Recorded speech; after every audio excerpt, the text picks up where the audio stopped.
Hello my friends, welcome to a new video. Without delay, don't forget to like the video and leave a comment. It really helps me a lot and I truly appreciate it. Thank you so much for your support. Now, let's get started. My name is Marcus Reed. The hiring process for the seasonal ranger position at Glacier National Park took exactly 45 minutes, which should have told me something about the desperation level we were working with. I needed the job badly. My previous work in wildlife management had fallen apart after a permit dispute, and 3 months of unemployment had emptied my savings to dangerous levels. The interview happened in a temporary office at park headquarters, and the man conducting it, Ranger Supervisor Kevin Blaine, barely looked up from my application. He was around 50, weathered in that way only outdoor employees become, his face carved from years of Montana sun and wind. His fingers tapped against the desk while he scrolled through my credentials. "You know this is remote work," he said finally. "Station 2, up near Gunsight Pass. You'll be alone out there for weeks at a time." "I understand," I replied. "I've worked solo placements before." This was a lie. I'd always been part of a ranger team. But the fact that he didn't push back told me the position had been vacant long enough that they'd accepted the reality of whoever showed up with the right paperwork. "The cabin's in decent shape. Repaired the roof 2 summers ago," Blaine continued, still not making eye contact. "You'll maintain a 4-mile perimeter trail, check 3 established campsites, and do quarterly equipment checks. The lake supply runs clear. There's a radio if you have actual emergencies." "What kind of emergencies happen out there?" I asked. Blaine finally looked up. For just a second, I saw something shift in his expression, something that looked like he was about to say something true. Then the shuttered look returned. "The usual. Lost hikers sometimes. Wildlife incidents. Weather, obviously. Occasionally someone comes through claiming they saw something strange up in the high country, but that's hikers' paranoia talking." He paused. "You're not going to be one of those people, right? The kind that sees Sasquatches behind every tree?" "No, sir. I report what I actually observe." "Good." He signed the bottom of my application. "You start in 5 days. We'll get you oriented, show you the supply drops. The job's 6 months, through October.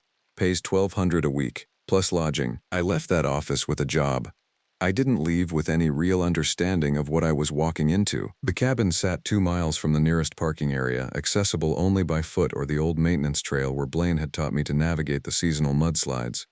It was small, a 2-room ranger station from the 1970s that had been maintained in a state of deliberate minimalism. Living room with a potbelly stove, kitchen with a propane range, bedroom with a cot, bathroom with a hand pump and an outhouse, a radio mounted on the wall, a logbook in which I was supposed to record daily observations. The understanding, unspoken but clear, was that if something genuinely critical happened, I had 40 minutes walk to the trailhead, then another 20 minutes drive to civilization. The lake was my second indicator that something was wrong. Gunsight Lake. Blaine had mentioned it as though it was unremarkable, just a water source in the high country. But when I first stood at the cabin's small porch and looked out across it in the late afternoon light, I felt a crawling dread that I couldn't immediately justify. The water was too clear, not in the clean alpine way I'd expected, but in a way that made the depth deceptive. I could see 30 feet down, which shouldn't have been possible. The lake bed was pale, almost white, like something had bleached it. No algae, no watermarks on the rocks. The surface never quite rippled, even when wind moved through the surrounding pines. I told myself I was being foolish. First-day jitters, the isolation already working on my mind. But that first night, I didn't sleep well. The cabin had good locks, heavy deadbolts on both doors, sturdy window latches. I checked them 3 times. I built a fire in the stove, more for the light than the heat, though the September mountain air did carry a bite. I read for a while, some worn paperback left behind by a previous ranger, then lay in bed listening to the sounds of the forest. Forests are never silent. This is something they don't tell you. They're full of noise. Wind in the trees, branches moving, small animals rustling through leaf litter. In civilization, you learn to filter this out. In true isolation, you have to relearn it, has to convince your brain that the sounds mean nothing threatening. Around 3 in the morning, something made a noise at the cabin's back, not a small animal. Something substantial moved through the pines behind the structure, and whatever it was, it didn't walk like a normal creature. The sound was wrong, too deliberate, too measured. 4 solid impacts on the forest floor, like something was placing its weight with unusual precision. It circled the cabin slowly, and I lay motionless in the darkness. every muscle locked with the specific terror of not knowing what moves outside your walls. The sound stopped. 10 minutes of silence. Then, from a different direction, something else moved in the trees. This time I heard what might have been vocalization, not a howl or a roar, but something between those, something that existed in the wrong register to be made by a throat adapted for it. When dawn finally came, I got up immediately and walked the perimeter. There were no tracks. The ground around the cabin was thick with pine needles and old mulch, but nothing had disturbed it noticeably. I told myself I'd been half asleep, that the isolation had made me unreliable in my own perceptions. The story I constructed didn't feel entirely honest even as I was building it. That afternoon, I radioed Blaine to confirm I was established and operational. He gave me a check-in schedule, Monday, Wednesday, Friday mornings at 10 o'clock. The static on the radio was thick, the kind that makes distant voices sound hollow and wrong. "Everything look good up there?" he asked. "Fine," I said. "Location is secure, supplies are accounted for. You'll get used to the quiet," he replied. And then, unexpectedly, "Takes everyone about a week. Then it becomes normal." I wanted to ask him what the sound had been. I didn't. The trail system became my routine. 4 miles in a rough diamond pattern around the cabin and lake, with the 3 campsites positioned at the cardinal points. Morning coffee, then the walk. The forest at Glacier had a particular character, dense in the valleys, more open along the ridge systems, with the bare peaks visible in the distance like some geology text come to life. I wasn't the first to walk these trails. There were maintenance markers, blazes, established routes. I was supposed to check for hazards, blown down trees, erosion. I was supposed to watch for unusual activity. This last category was, I would come to understand, deliberately vague in the Ranger Handbook. On my second day of full work, I found something. The camp at what I called the North Point, though it had an official designation I never learned, had been disturbed. The metal fire ring was intact, the supply box undamaged, but the perimeter had been walked recently, and badly. Brush was broken at irregular intervals, as though something very large had moved through the area while not particularly caring about concealment. There were no clear tracks, but there were disturbances in the soft earth around the camp shelter. Indentations that were broader than a bear's paw, and placed in configurations that didn't match any quadruped I knew. I photographed everything and made detailed notes in the logbook. The handwriting of the previous ranger, from 2 seasons prior since the position had apparently been vacant long enough to suggest a hiring problem, had noted nothing unusual in the same location. That night, I heard the sound again. Closer this time. The 4-beat cadence, the strange vocalizations, circling the cabin again. I opened the log and marked possible large animal activity, predatory behavior consistent with territorial marking or hunting. The prose was clinical, the words chosen to make an irrational experience sound measured and reasonable. On the 4th day, I hiked the West Point camp. The trail there followed Gunsight Lake for nearly a mile, and I found myself walking along its shore, watching the water with the same unease it had inspired on arrival. In the middle distance, I noticed something I'd missed before. About 50 yards offshore, in water that should have been too deep to have any obstacle, something rose from the lakebed. It was pale, bone pale, and roughly conical. It looked like a stone formation of some kind, but I'd studied the park's geological surveys, and there should have been nothing there. I took a long, steady look at it, waited for my eyes to adjust, to make sense of it as something other than what it appeared to be. It didn't shift or become anything more reasonable. Eventually, I moved on. The West Point camp was fine. The South camp was fine. The East camp, however, was not. This location was closer to the high ridges, and the trail degraded somewhat in its approach. When I reached it, I found that something had systematically destroyed the shelter. The structure itself, a simple 3-sided roof on posts, had been torn down. The materials hadn't been scattered violently, but rather removed, like something had taken it apart methodically and then decided to smash the pieces. The wooden platform was fractured. The metal supply box had been wrenched open, bent in ways that would have required extraordinary leverage. Whatever had been inside was gone, but there was debris scattered across a large area. More disturbing was what I found at the camp's edge, a smell. It hung in the air and on the ground in a wide arc, acrid and wrong, not the musk of an animal, but something else, something that made my mouth taste bitter and caused my stomach to turn. I've worked with enough dead animals to know decomposition, and this wasn't that. This was fresher and fouler, like something living was producing it. I stayed in that camp exactly long enough to photograph the damage and take samples of the surrounding soil. My hands shook while I was doing it. That evening, I radioed Blaine earlier than scheduled. "There's been animal activity," I reported. "Significant damage to the East Camp shelter." There was a long pause. Static filled the gap where his answer should have been. "What kind of damage?" he finally asked. "The shelter's been destroyed. The structure's down. The supply box is compromised. Whatever did it didn't just pass through. It was deliberate work." Another pause. "Could be a bear. They get worse when they're hungry, especially if food was stored improperly. The supply boxes are up to code, and the pattern doesn't match bears. Bears tear, they don't deconstruct." "Marcus." His voice had changed, become more formal. "I need you to report what you actually see, not what you speculate about." "Did you see an animal?" "No." "Then you saw animal damage. Could have any number of causes. Log it and repair what you can. I'll have someone bring materials up in a week." The radio clicked off. I didn't sleep for the next 2 days. I tried. I lay in the cabin in the darkness and attempted to force my body through the motions. But something had shifted in my mind. The sound that came the third night didn't surprise me anymore. It just confirmed what I was beginning to understand.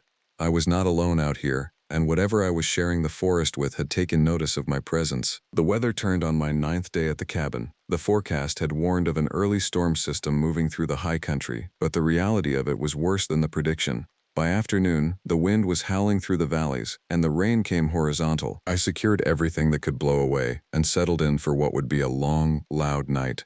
The cabin held its heat reasonably well. The roof didn't leak. I'd done this in other postings, weathering storms in remote stations.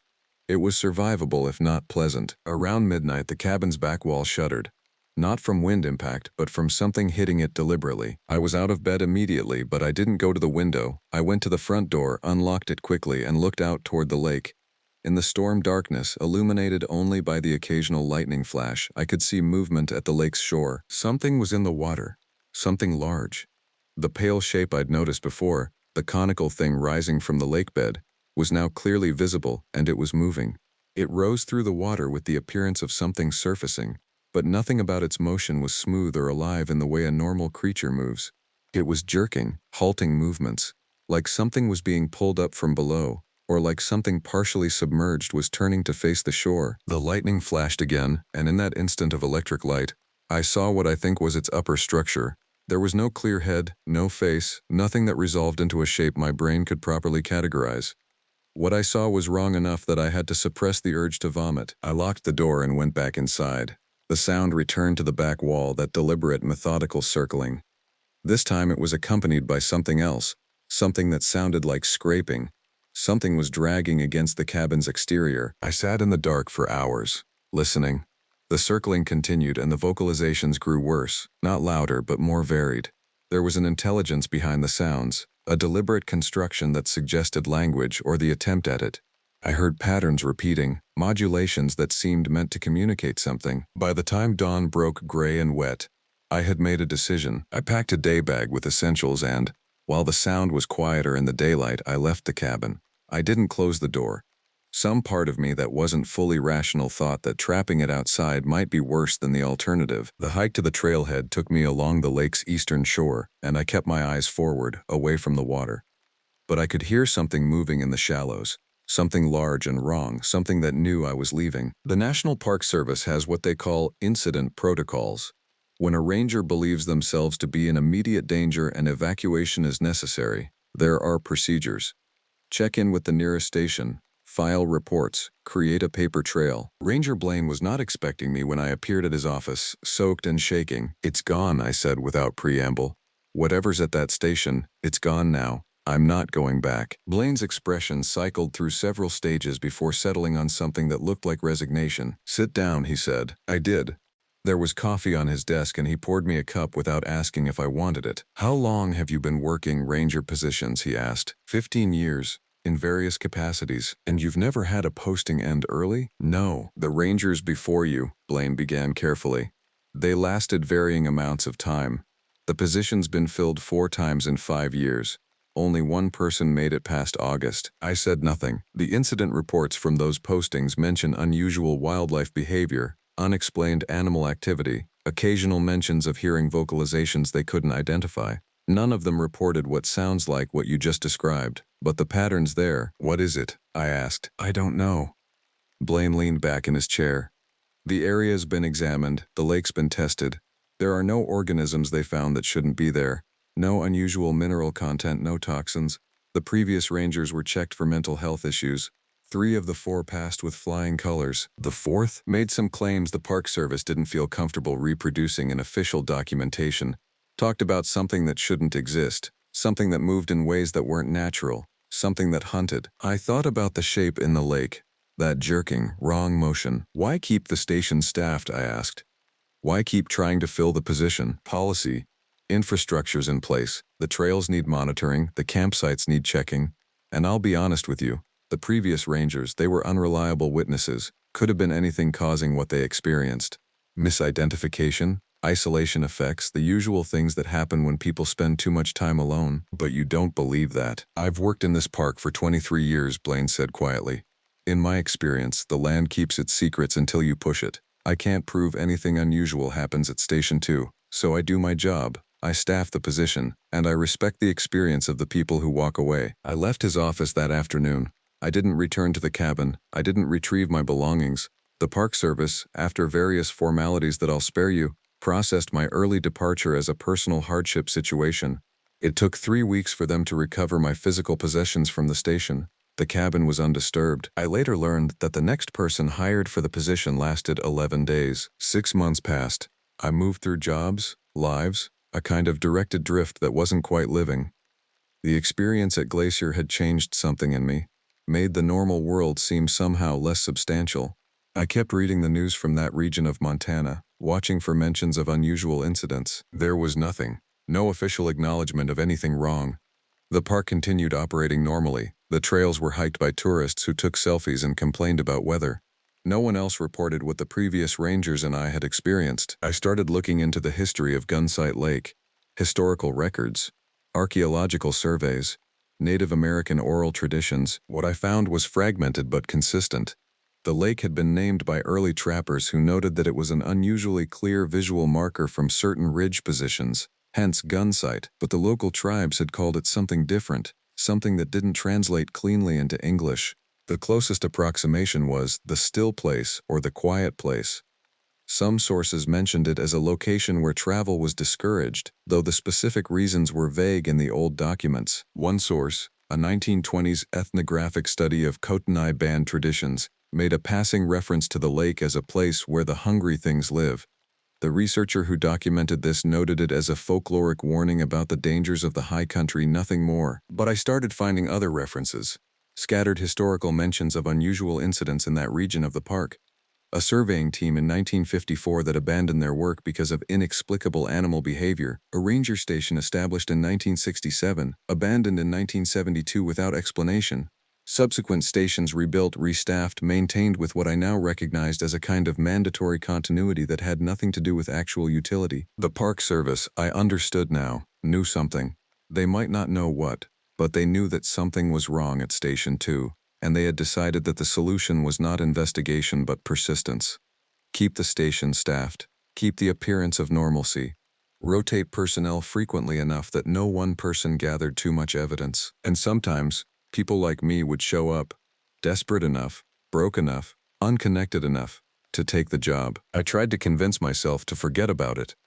I had a new position, decent pay, a progression toward stability. The rational choice was to move forward, but in February I called Ranger Blaine. I want to go back, I said. The silence on the phone was long enough that I thought he might hang up. That's not a good idea, he said finally. I need to know what it is. I need to know what I left there. Marcus, you saw what you saw. You made a choice. Most people leave things alone once they've made that kind of choice. I've been researching, I continued. The lake has a history. The tribes knew something about it.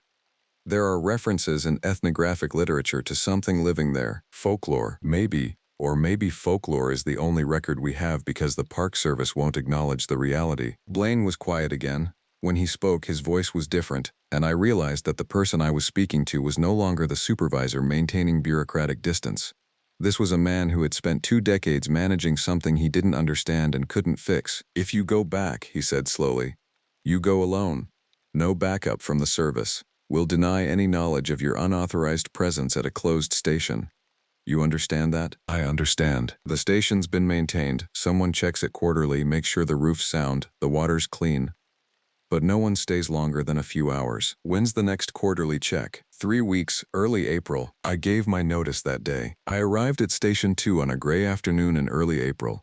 The cabin was exactly as I'd left it. Door still open. My abandoned possessions still scattered in the bedroom. The first thing I did was close and lock the doors.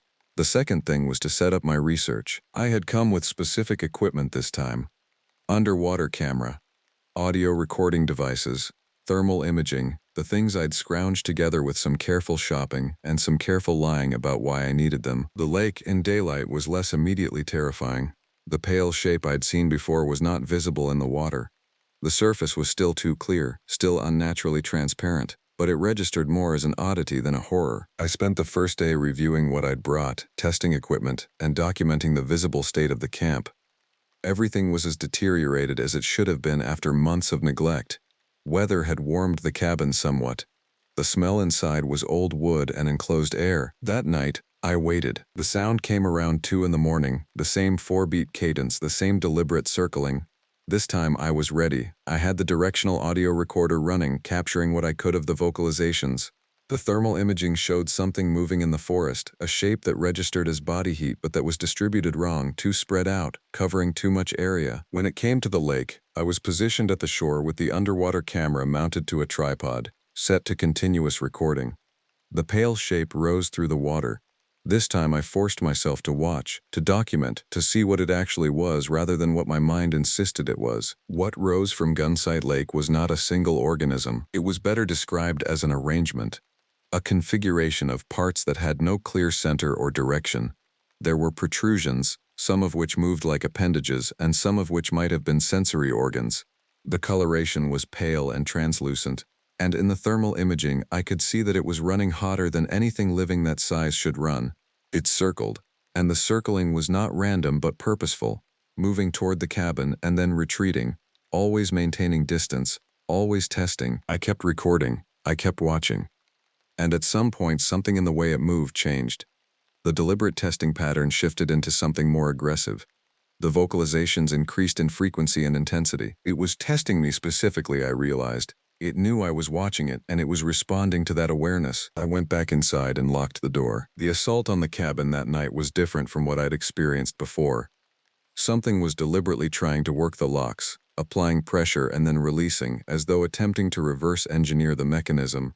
There was sound, the scraping of something against metal, the grinding of bolts against locks, and there was the vocalization, continuous now, a sound that might have been rage or hunger or something that predated human categories. I had the audio recorder running the whole time.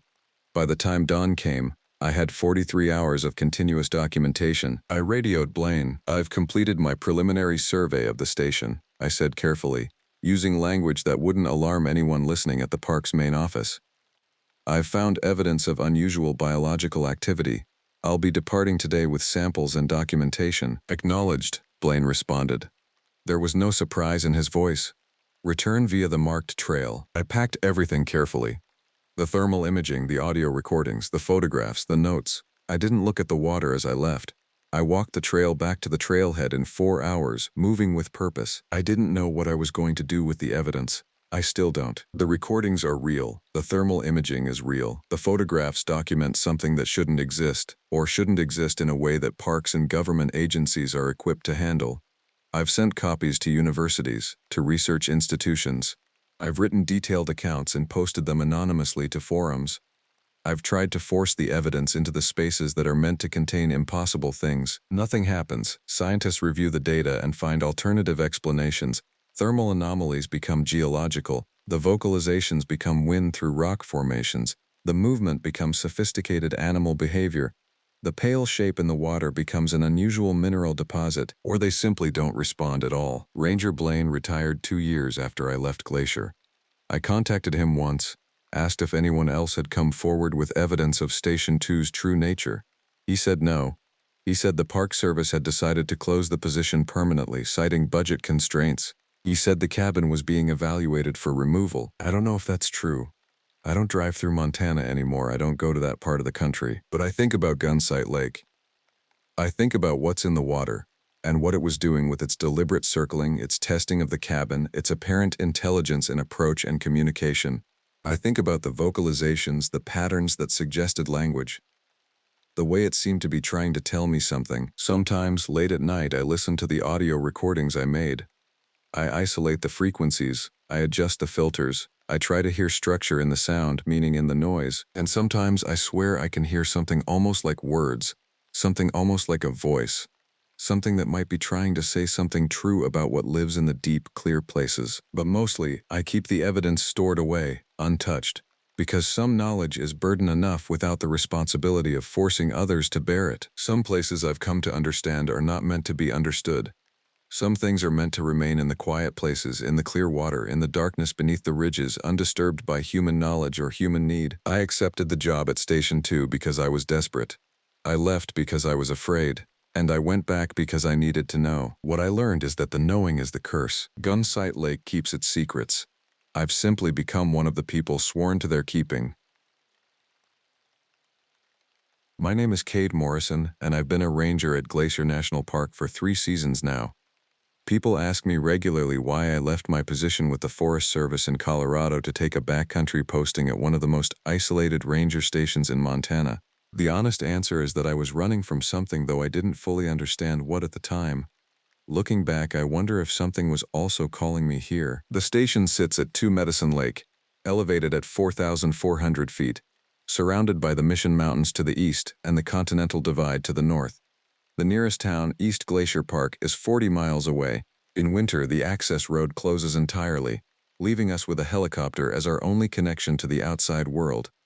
The cabin itself was built in 1967 and hasn't been significantly modernized since then. There's no cell service, no internet, and no power grid connection. A solar panel system provides minimal electricity, and we rely on a wood stove for heat that roars like something alive during the sub-zero months. I accepted the position in March of last year after spending 8 years in Colorado dealing with the typical ranger responsibilities. Vehicle patrols, fire prevention, maintaining trails, managing wildlife encounters, assisting lost hikers. The work was fine, honorable, but something inside me had begun to fracture. I was having trouble sleeping. I'd sit in my apartment in Boulder and feel like I was being watched through the windows even with the curtains drawn. My doctor suggested anxiety and prescribed medications I never filled. My ex-wife said I'd become someone she didn't recognize. The glacier position seemed like the logical cure. Isolation, purpose, monitoring one of the most remote and pristine wilderness areas in the lower 48 states. When Superintendent Marcus Reeves interviewed me via conference call, I told him I was seeking solitude and a return to what made me become a ranger in the first place. That was partially true. The deeper truth was that I needed to disappear into a place where nothing could reach me. I arrived on a Monday in late April with 2 trucks loaded with personal belongings. The winter supplies had already been delivered by helicopter in March. Ranger Paul Ricketts, who'd been stationed there through the winter, was preparing to rotate out. Paul was a 20-year veteran with weathered skin and eyes that had seen too much forest. He did a thorough handover during my first week, walking me through the equipment, the communication systems, the emergency protocols, and the seasonal rhythms of the park. "You'll have peace here," Paul said on his last morning, standing on the cabin porch looking out over the lake. The water was still partially frozen, though the ice would be gone within 2 weeks. Real peace, not the kind you get in town. Real quiet. He paused and something shifted in his expression. "You need to be careful in late summer and early fall though." Probably nothing, but we had some incidents last September. Hikers reported strange things, unusual animal behavior. "What kind of incidents?" I asked. Paul was quiet for a long moment. "The kind that don't make it into official reports. You get out here in the backcountry, especially around the northern trails, and you start seeing things that don't fit into normal categories. Animals in places they shouldn't be. Movement in the forest at night that doesn't follow normal patterns. Just keep aware, trust your instincts more than the wildlife protocols." He said this in a low voice, almost uncomfortable. "Some of the local tribes have stories about this area, old stories. The ranger station didn't always have a lot of turnover, but in recent years people tend to rotate out faster than they used to." "What kind of stories?" I pressed. "The kind that aren't my place to tell," Paul said. "You'll form your own opinions once you've been here through a full cycle." A helicopter collected Paul on the following Tuesday. I watched it lift away, banking over the mountains toward the distant horizon. For the first time in years, I felt something like relief. My first months at 2 Medicine were everything I'd hoped for. I settled into a rhythm of trail maintenance, wildlife monitoring, and the routine patrols that comprise the ranger schedule. The cabin was colder than I'd anticipated, but once I mastered the temperamental wood stove, it became comfortable. I spent my evenings reading by lamplight and my days hiking through terrain so beautiful that it sometimes hurt to look at it. I met hikers regularly on the trails, groups of them, mostly couples and families, making their way through some of the most dramatic mountain scenery in the continental United States. I'd check their permits, offer advice about conditions, and warn them about the bears that were becoming more active as summer deepened. The interactions were pleasant but brief. I was a friendly professional, but I made no effort to foster longer conversations. By July, something had shifted in the forest. It wasn't dramatic, it was subtle, the kind of change that you feel before you can articulate it. The birds seemed different. Their calls were less frequent. Squirrels that usually chattered at my presence became silent. On my patrols, I noticed fewer animals overall. Elk herds that should have been visible in the high meadows were absent. Bears didn't appear on their expected routes. The forest felt occupied in a way that had nothing to do with the presence of wildlife in the traditional sense. I documented everything in my ranger's log, noting the weather conditions, the trails I'd covered, and the unusual absence of fauna. I wasn't alarmed. This could be normal variation. Bears moved seasonally. Bird populations fluctuated. I was probably more attuned to the forest after months of isolation, noticing patterns that would have been invisible in Colorado, where there were always vehicles and people and the general hum of human activity. It was the ravens that should have warned me. There were 6 of them, and they arrived in the first week of August. I noticed them because they didn't behave like normal ravens. They moved together but not in formation, their flight patterns erratic and synchronized in ways that seemed purposeful. They were larger than usual ravens, or perhaps they just seemed that way because of how they carried themselves. They perched in the dead snag pine across from the cabin and they watched me. I told myself this was coincidence. Ravens were intelligent birds. They gathered near human settlements. They were likely attracted to the kitchen scraps I kept in the sealed bins. But something in the back of my mind remembered Paul's warning about seeing things that didn't fit into normal categories. These ravens didn't feel like ravens. The first lost hiker reached me on August 9th, midway through my afternoon patrol of the Eastern Trail Network. His name was Victor Ashford, a lean man in his 50s wearing expensive outdoor gear that had been thoroughly abraded by forest. He was shaking, not from cold, but from something deeper. I found him standing on a plateau, overlooking a valley, staring down at the tree line below. He didn't acknowledge my approach immediately. I had to clear my throat and introduce myself twice before he seemed to register my presence. "I've been walking in circles," Victor said. His voice was precise, educated, but fractured at the edges. "I've been walking for hours and I keep coming back to the same places. I know I have been because I remember specific trees, a lightning-struck pine, a cluster of boulders in a pattern I've seen twice." He looked at me and his pupils were dilated despite the bright afternoon.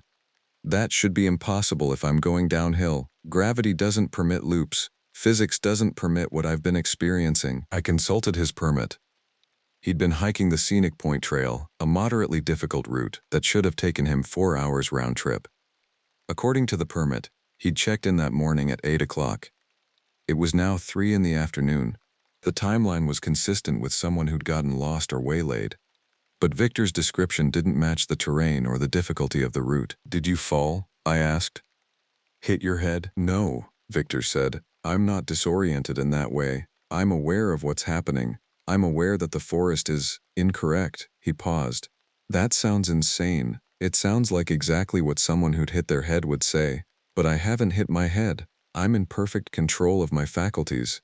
The forest is the thing that's wrong." I talked him down from the plateau and back toward the main trail, keeping conversation light and reassuring. As we walked, Victor pointed out various landmarks he claimed to have passed multiple times. I recognized some of them, and his descriptions were accurate.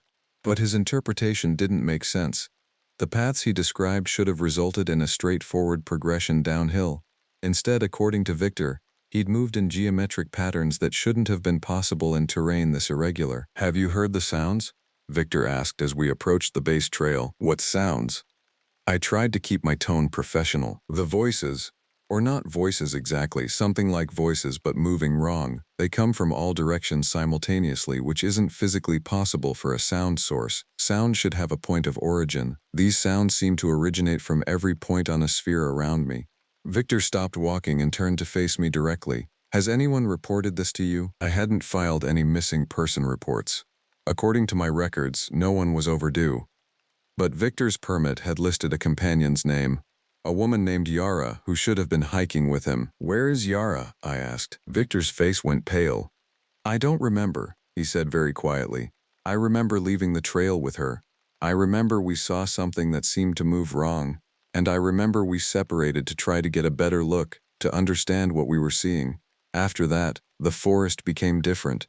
The light changed, though the sun didn't move. The angles changed. The way distances worked changed, and I never found her again. I called the incident in to park headquarters and got clearance to expand the search. Within 6 hours, a helicopter search team was combing the area around Scenic Point. I led them to the exact spot where I'd found Victor, but the search proved difficult. The terrain was complex, the vegetation thick, and the search radius was enormous. By sunset, we'd found no sign of Yara Hendricks, 34, from Billings, Montana. Victor was transported to Kalispell Regional Healthcare Center by helicopter, where he was evaluated for head trauma, drug use, and psychiatric episodes. Everything came back normal. His blood work showed no toxins. His cognitive function was intact. The doctors had no explanation for his account. The search for Yara continued for 5 days, expanding outward in concentric circles from the last known location. We brought in additional rangers from other stations. We checked ravines and cliff faces. We tracked every possible route she could have taken. We found no sign of her. The search was eventually called off, pending any new information or physical evidence. I filed my reports with meticulous detail, noting Victor's exact statements and the timeline of events. I also noted that Victor's account, while unusual, was internally consistent. He hadn't contradicted himself, he hadn't fabricated details.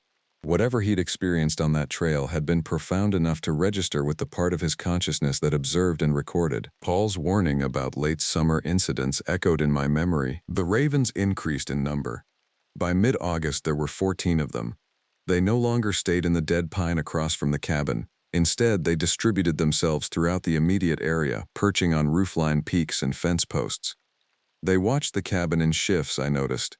No more than 6 at any given time, but they maintained constant surveillance. When I ventured out for routine tasks, they followed. When I worked on maintenance projects, they arranged themselves in perches within 50 feet of my position. I know how that sounds. I'm aware of the scientific explanation for corvid behavior. Ravens are attracted to human activity. They're intelligent and curious. Their presence meant nothing unusual. But intent is something you can feel from another creature, and these ravens expressed an intent that extended beyond curiosity. On August 19th, I woke at 2 in the morning to sounds outside the cabin. The wood stove was still radiating heat, but the night was cold, the kind of mountain cold that arrives in August as a reminder that summer is ephemeral in this latitude. The sounds were the ones Victor had described, something like voices but operating outside normal acoustic parameters. They moved in circles around the cabin. They formed patterns of sound that shouldn't have been possible. They produced harmonics that seemed to originate from multiple locations simultaneously. I stayed in bed, under the heavy blankets, listening. The sounds continued for approximately 40 minutes. Then they faded, moving deeper into the forest, pulling away from the cabin like a tide receding. When I emerged in the morning, I found marks in the soft earth around the perimeter. They were difficult to interpret. They weren't prints in the traditional sense. They looked like something large had moved through the area, but the shape and depth suggested unusual anatomy. The marks didn't show a consistent gait pattern. They seemed to represent movement that twisted and contorted, as though something with a very flexible spine had been circling the structure. I photographed the marks, documented them, and decided not to include this in any official report. I knew how it would sound. A ranger alone at an isolated station, reporting unusual nocturnal sounds and strange marks around his cabin. The word transferred would appear in conversations at headquarters long before I'd have a chance to explain myself. Instead, I began watching the forest more carefully. The hikers started disappearing. The first report came on September 2nd, a party of 4 from Missoula, Montana who hadn't checked in at the exit point on the Belly River Trail after a 3-day backcountry trek. I coordinated with the other rangers and initiated a search.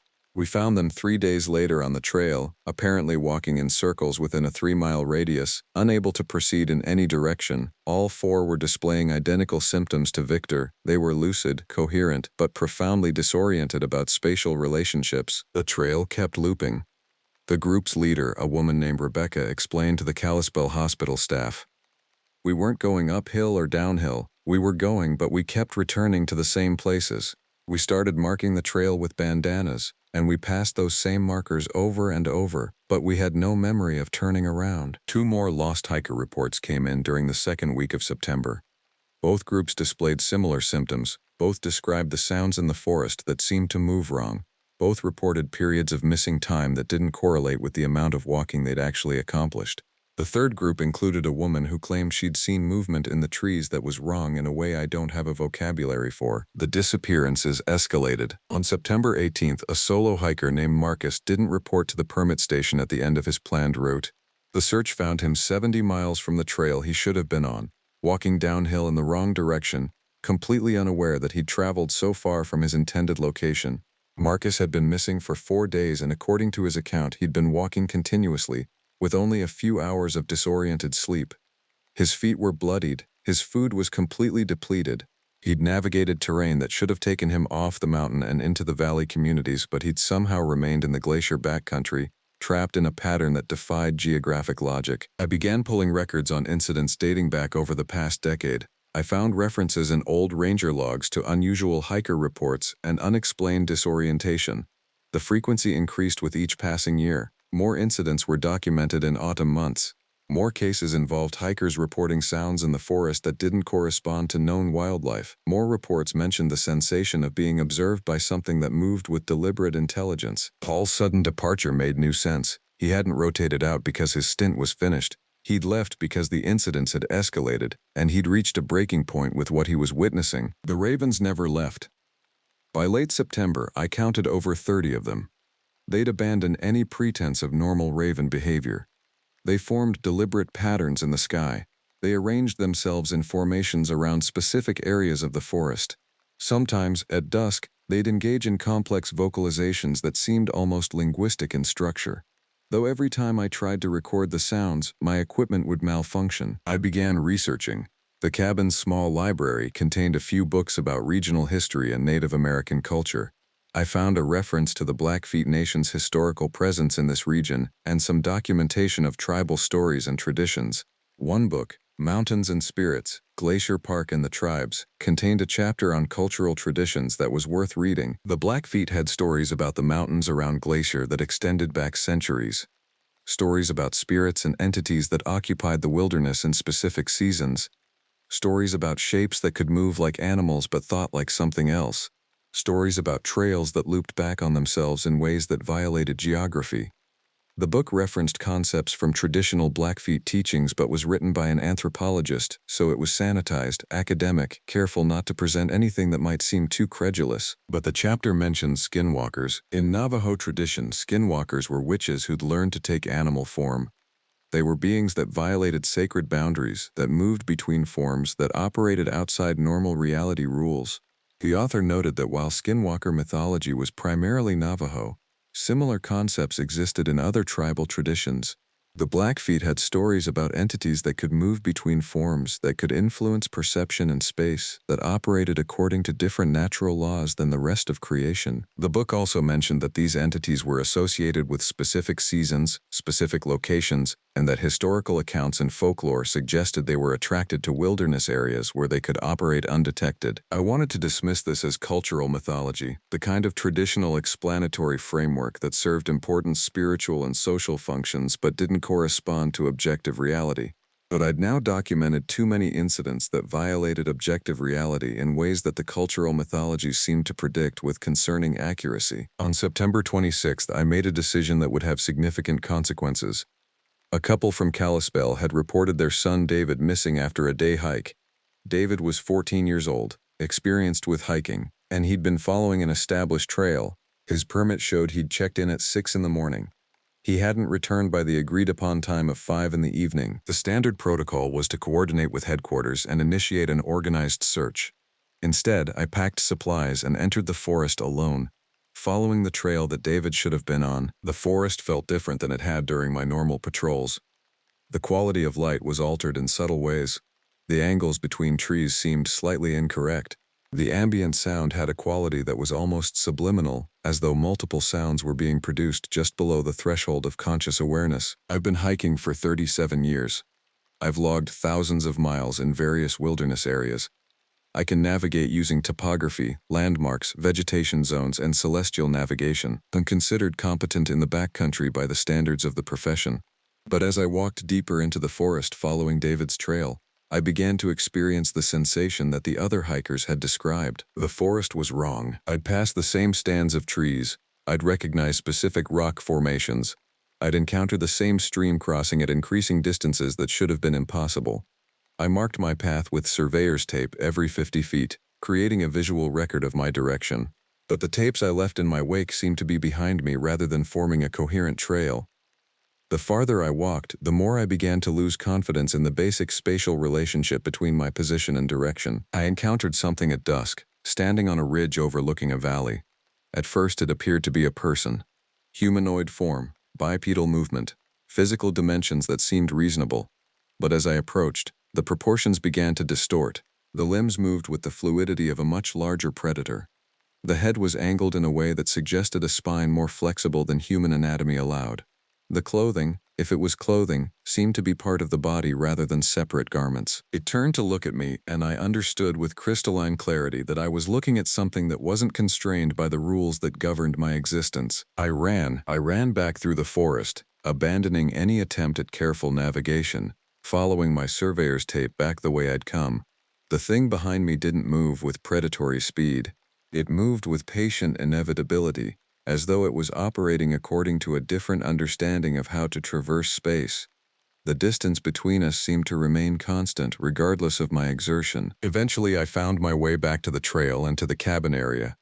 The thing stopped pursuing me at the edge of the forest boundary, as though an invisible barrier prevented it from approaching my shelter. I reported David missing.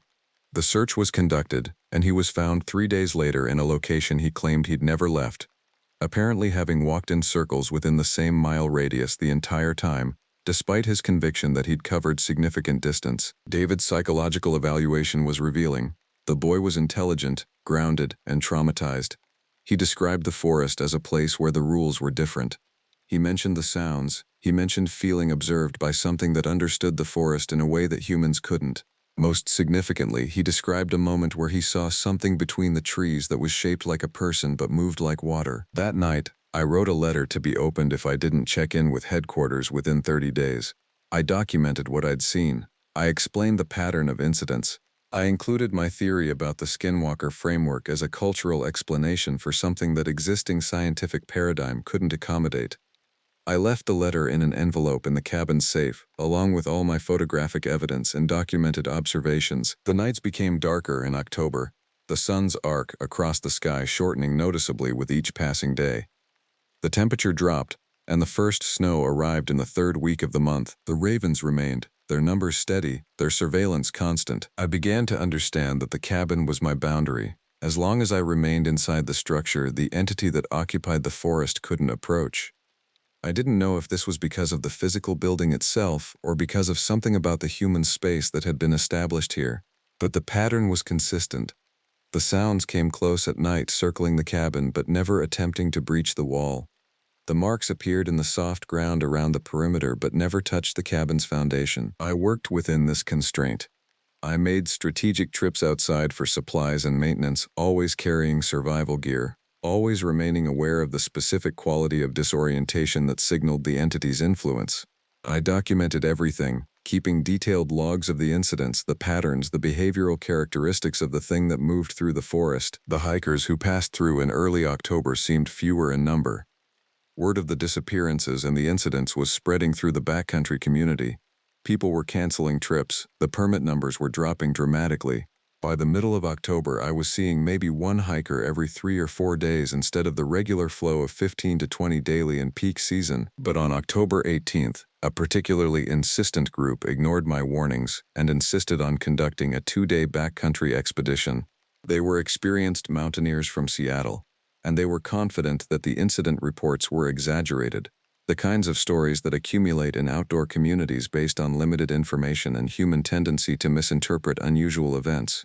I gave them my official warnings. I provided them with emergency protocols, and I documented their permit information in detail. They were supposed to return by sunset on October 19th. By 9 in the evening, I knew they wouldn't be returning. The search began in the morning. The weather was deteriorating, a fall storm moving in from the Pacific, bringing clouds and the promise of heavy snow. The search teams found the group just before dark on the first day, all 5 of them standing on a plateau overlooking their intended destination, apparently unable to progress any farther despite hours of walking that should have taken them in that direction. But something had changed in them. They were lucid and articulate, but their affect was different. They moved with unusual synchronization, as though their individual consciousnesses were operating on shared information. When the rescue team separated them, they seemed to experience genuine distress, moving back together with purposeful determination. They spoke in sequences that seemed coordinated, finishing each other's sentences and making statements about the forest that suggested they were experiencing reality through a collective perception filter rather than individual consciousness. The rescue team brought them back, and they were transported to hospitals in Kalispell and Missoula.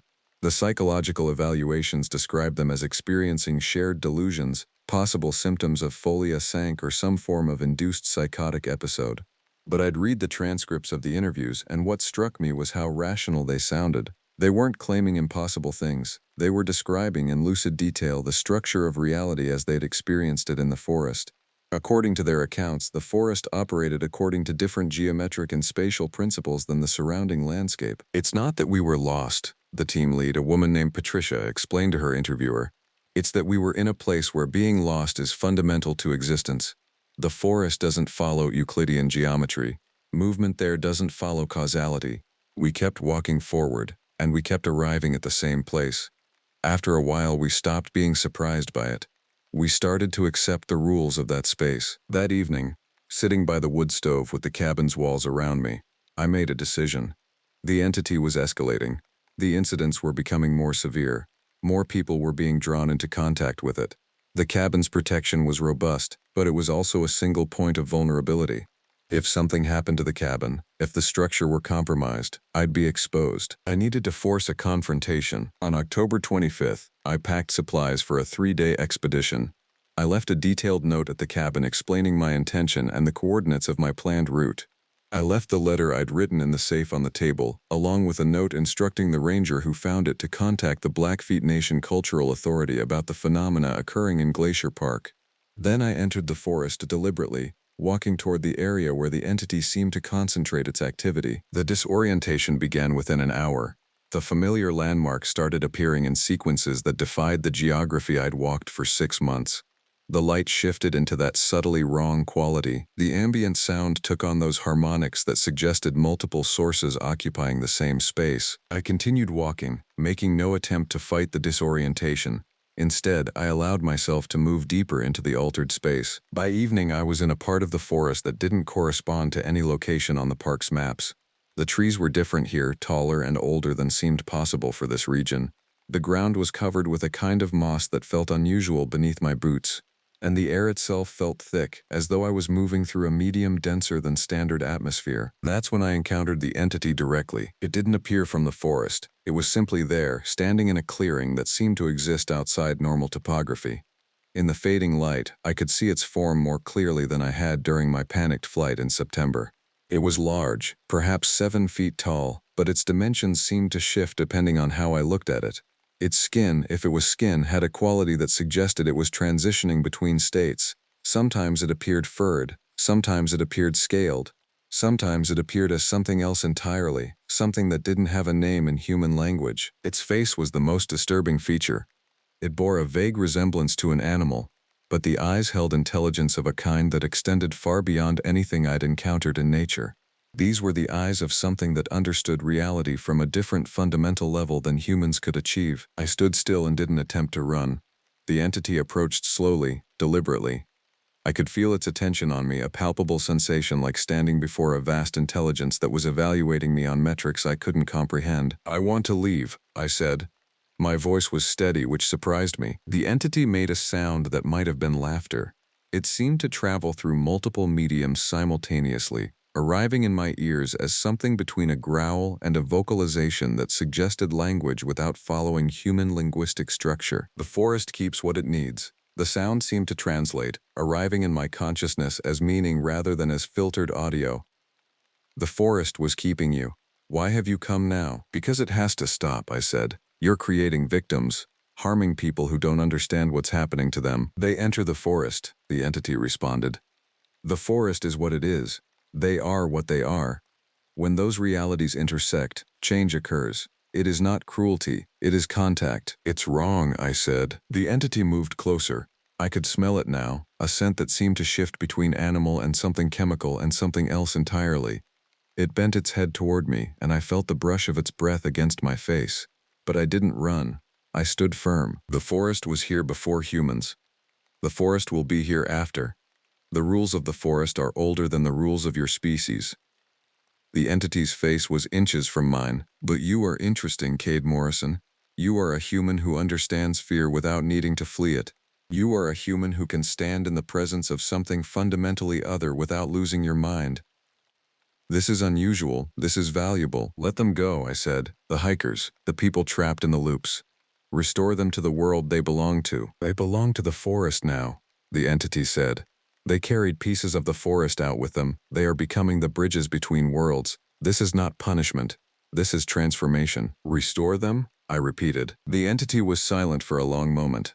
Then it straightened, moving backward several steps. The quality of light in the clearing shifted. The forest around us seemed to ripple, as though the physical space itself was recalibrating. I can show you something, the entity said.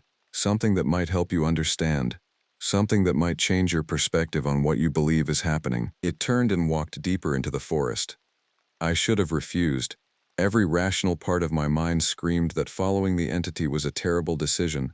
But I was here to understand. I was here to stop the incidents. If understanding meant following this thing deeper into its reality, then I had to take that risk. The clearing opened into a space that shouldn't have existed. It was vast, acres of forest that opened into something like a canyon, but the geography was all wrong. The ground was covered with a kind of vegetation that was half plant and half something else. Structures made of materials I couldn't identify rose from the ground. And throughout the space I saw the hikers. They were alive. They were aware. They were engaged in activities that seemed purposeful and coordinated. They were moving in synchronization with each other, and they seemed peaceful. The couple from Kalispell was there. David, the 14-year-old, was among them. The Seattle Mountaineers were there, moving with that unsettling coordinated grace.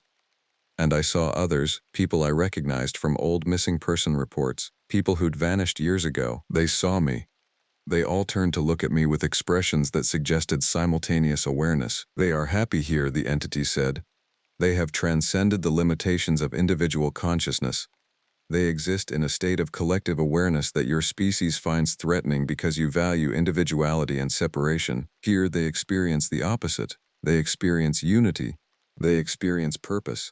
They are no longer bound by the arbitrary rules of human mortality and individual suffering. I was looking at something that resembled a hive mind, a collective consciousness that had incorporated human beings into its structure. I should have been horrified. Instead, I found myself understanding, on some level that transcended rational thought, why people wouldn't want to leave once they were part of this. I need to go back, I said. Yes, the entity agreed. You need to go back. You need to tell the stories. You need to let people know that the forest is not a danger. The forest is a choice, a door that opens to those who are willing to walk through it. The entity showed me the way back to the cabin. The disorientation lifted as I approached the familiar clearings. The trees started to correspond to known topography. The quality of light returned to normal. And when I emerged from the forest, the sun was setting on October 26th, and I'd been gone for 36 hours. I documented everything. I wrote out my account in precise clinical language describing the entity, the space, and the apparent condition of the missing hikers. I noted that they appeared to be alive, conscious, and seemingly not in distress. I included all my observations about the spatial anomalies, the disorientation patterns, and the entity's claims about the nature of what was occurring. I have never submitted this report. Instead, I've remained at the cabin through the winter. The incidents have stopped. The hikers have largely ceased coming to this region of the park. The entity maintains its presence in the forest, but it no longer seems aggressive. It's as though we've established a kind of understanding, a boundary between the human space and the space that belongs to something else. I sometimes wonder if I should have stayed. I sometimes wonder if the entity was telling the truth about the hikers being happy. I sometimes hear the sounds at night, the voices that move in circles, and I wonder if they're calling to me, inviting me to return. But I remain in the cabin. I fulfill my ranger duties. I monitor the trails and respond to reports. I maintain the boundary between the world I understand and the world that exists just beyond the reach of human comprehension. The park administration has been puzzled by the change in incident reports. The disappearances have ceased. The lost hiker reports have stopped. Everything on the surface appears normal. Paul Ricketts called me in January, and I told him that whatever Paul had experienced seemed to have stabilized. He didn't sound relieved by this news. "Be careful," Paul said. "Whatever you think you've negotiated with, whatever you think you've understood, it's still out there, and it's still patient. It's still hungry for the specific kind of awareness that humans carry." I think about that frequently, especially on the nights when the sounds come close to the cabin walls, and I wonder if the entity is simply waiting for me to make a different choice. The lake at Two Medicine is beautiful in winter. The ice becomes thick enough to safely walk on. The mountains are brilliant with snow. And in the evenings when I sit by the wood stove and listen to the sounds of the forest, I'm no longer certain whether I've successfully protected the park or whether I've simply agreed to maintain a boundary around something that should never have been contacted. All I know is that I came to this place seeking isolation, and I found something that understood isolation in a way I'd never imagined. And now I'm trapped in that understanding, unable to return to a time when the forest was simply a forest, and the night sounds were simply the wind. I accept the position because I need to be here. Whether that need is my own or something else's, I've stopped trying to determine. My name is Kieran Whitmore, and I've been managing the backcountry patrols at Glacier National Park for 8 months now. People always ask why someone with a degree in environmental science would take a seasonal ranger position in a place where the nearest real town is 40 miles away. They ask why I'd leave Seattle, a comfortable position with the State Department, a life that was, by any reasonable measure, going somewhere. The answer is simple: I needed to disappear. Not in a criminal sense, nothing dramatic. I just needed to step away from the accumulated debris of a failed marriage, a stalled career, and the particular loneliness that only comes from being surrounded by too many people. My ex-wife Rebecca used to say I was the kind of person who was more comfortable with silence than sentences. At the time, I laughed it off. Now, I think she was right. Glacier gave me silence. It gave me the kind of work that felt honest, maintaining trails, checking on backcountry campsites, responding to lost hikers and wildlife concerns.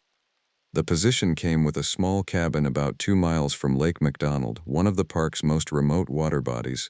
My supervisor in Kalispell told me during the orientation that I'd likely see no more than 20 people a month during the off-season.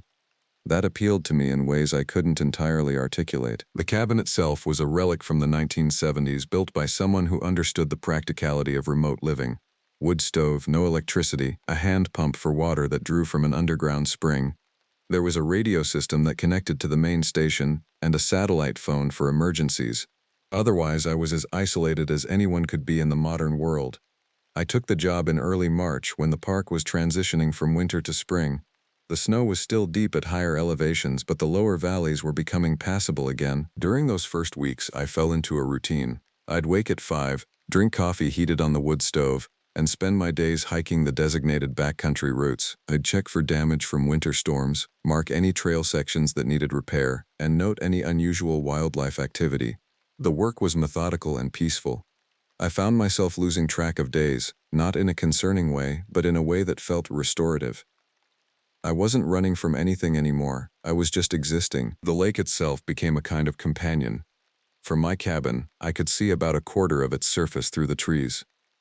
Lake McDonald runs about 10 miles long, roughly a mile and a half across at its widest point. The water stays cold even into summer, fed by glacial runoff that carries silt and minerals, giving it a pale, milky appearance that changes depending on the light. On clear days, it reflected the surrounding peaks like a mirror.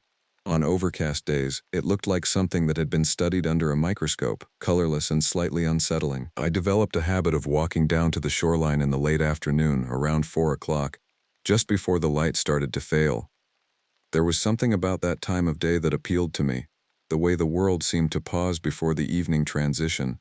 The rocks along the shore were smooth and ancient, and I'd sit on them and watch the water, thinking about nothing in particular. It was during one of these walks, in late April, that I first noticed something odd. The beach access point nearest my cabin is about a quarter-mile hike through mixed forest.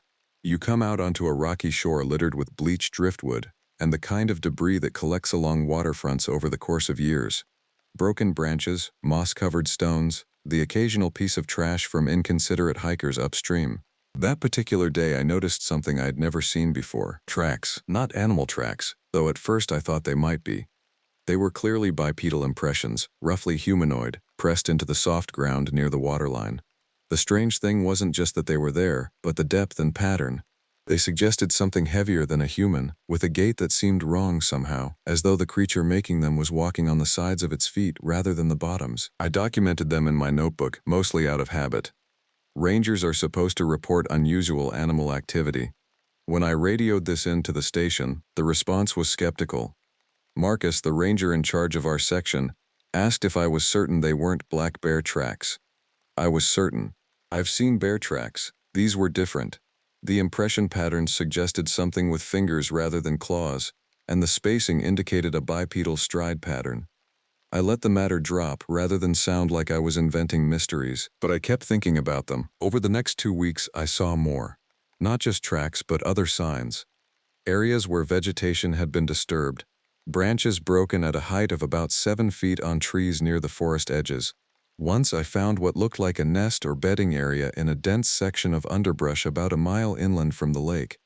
Whatever was making these signs was large and mobile. My rational mind offered explanations. Elk can walk on their hind legs for short distances. Grizzlies, when they stand, can reach impressive heights. Mountain lions, though rare in this area, leave distinctive prints. But none of these explanations fully accounted for what I was seeing. The tracks were too consistent, too deliberate. They suggested something that was spending time in a specific territory, moving with purpose. The paranoid part of my brain, the part I'd been trying to escape by coming here, whispered darker possibilities.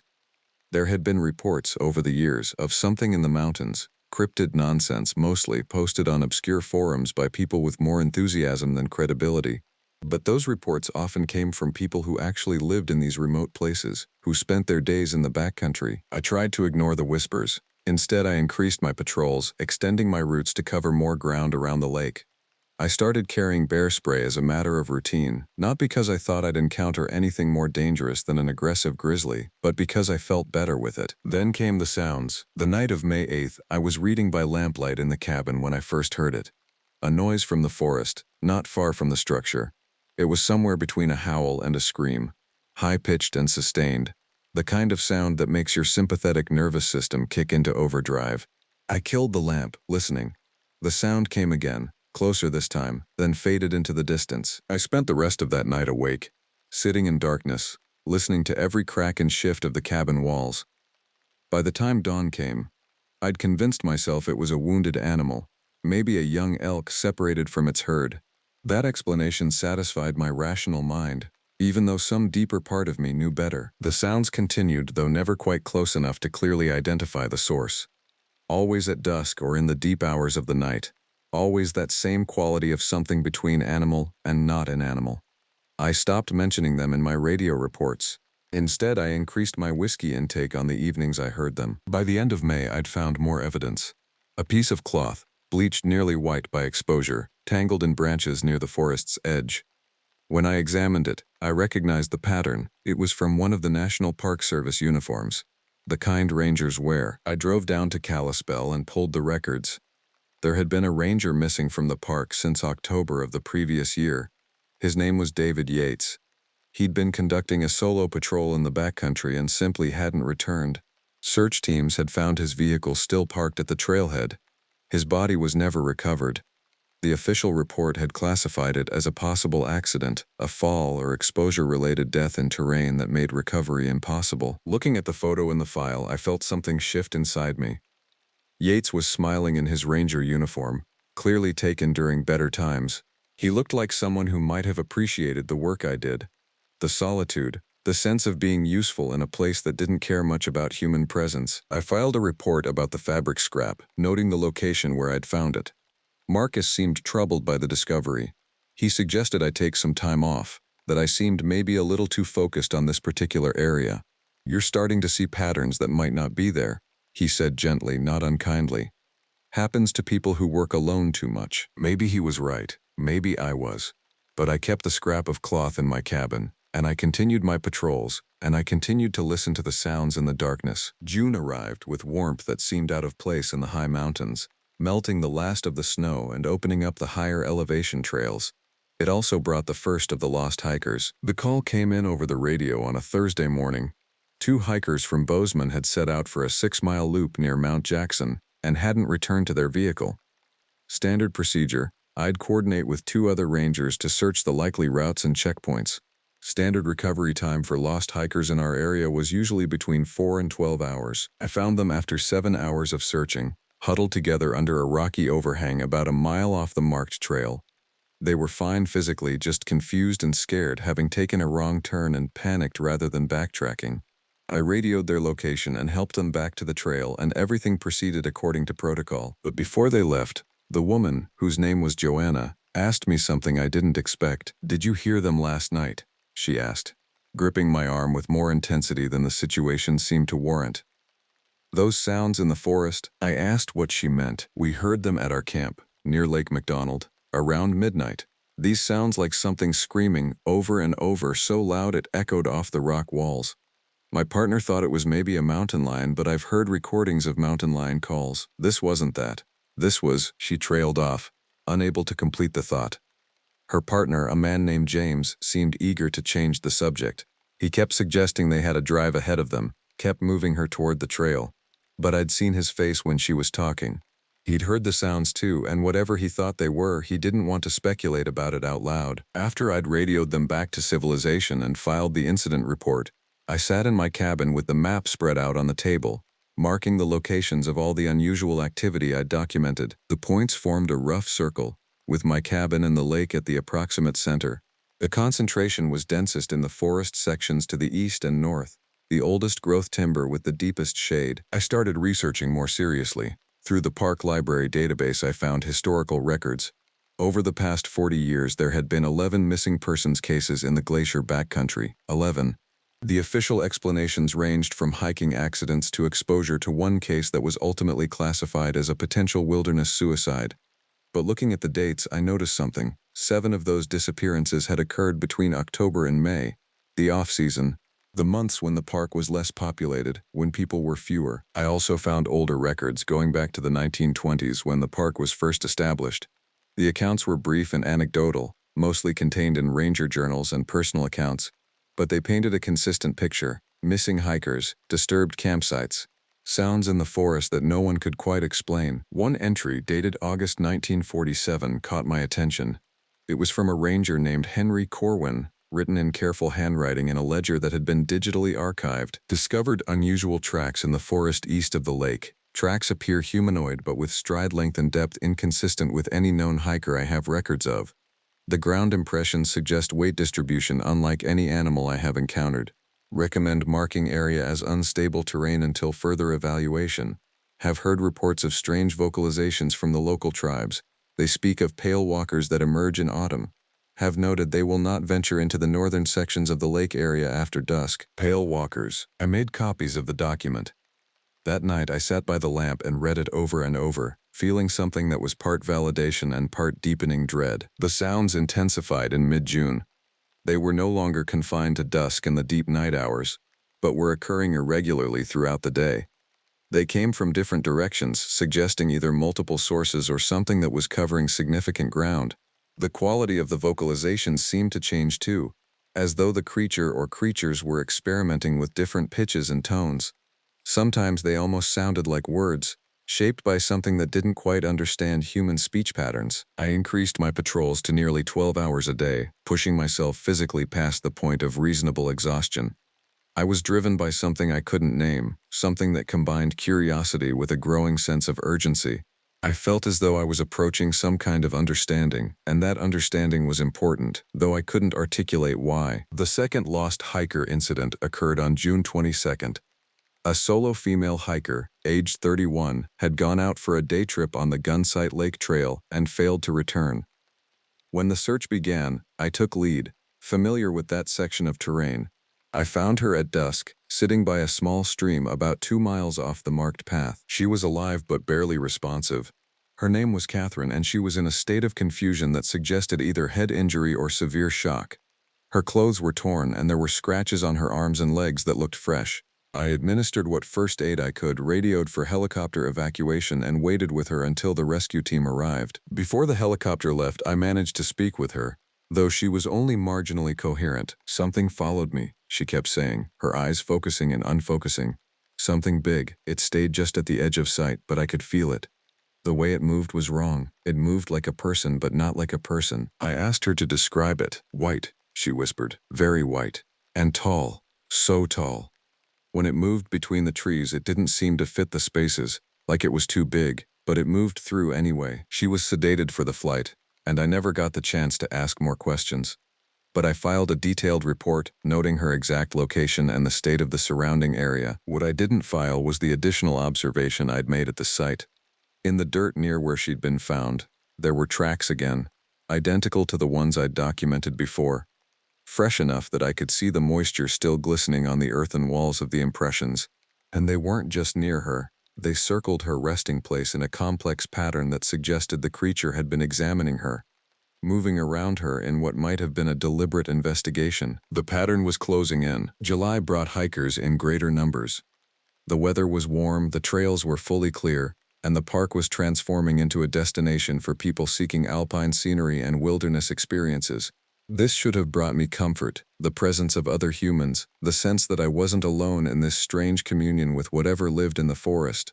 Instead, it intensified my sense of isolation. Most of the hikers I encountered were transient, passing through on established routes, unaware of the undercurrents of something that moved beneath the veneer of natural safety. A few of them reported hearing unusual sounds or seeing things that couldn't quite be explained. A couple mentioned seeing what they thought was a person, very tall and pale, moving through the trees at the edge of visibility. Most dismissed these experiences as fatigue or the tricks of light that long hiking days can produce. But I knew better. I was seeing the pattern more clearly now, and it was a pattern that suggested intelligence, purpose, and a systematic approach to something I still couldn't fully comprehend. I stopped sleeping properly.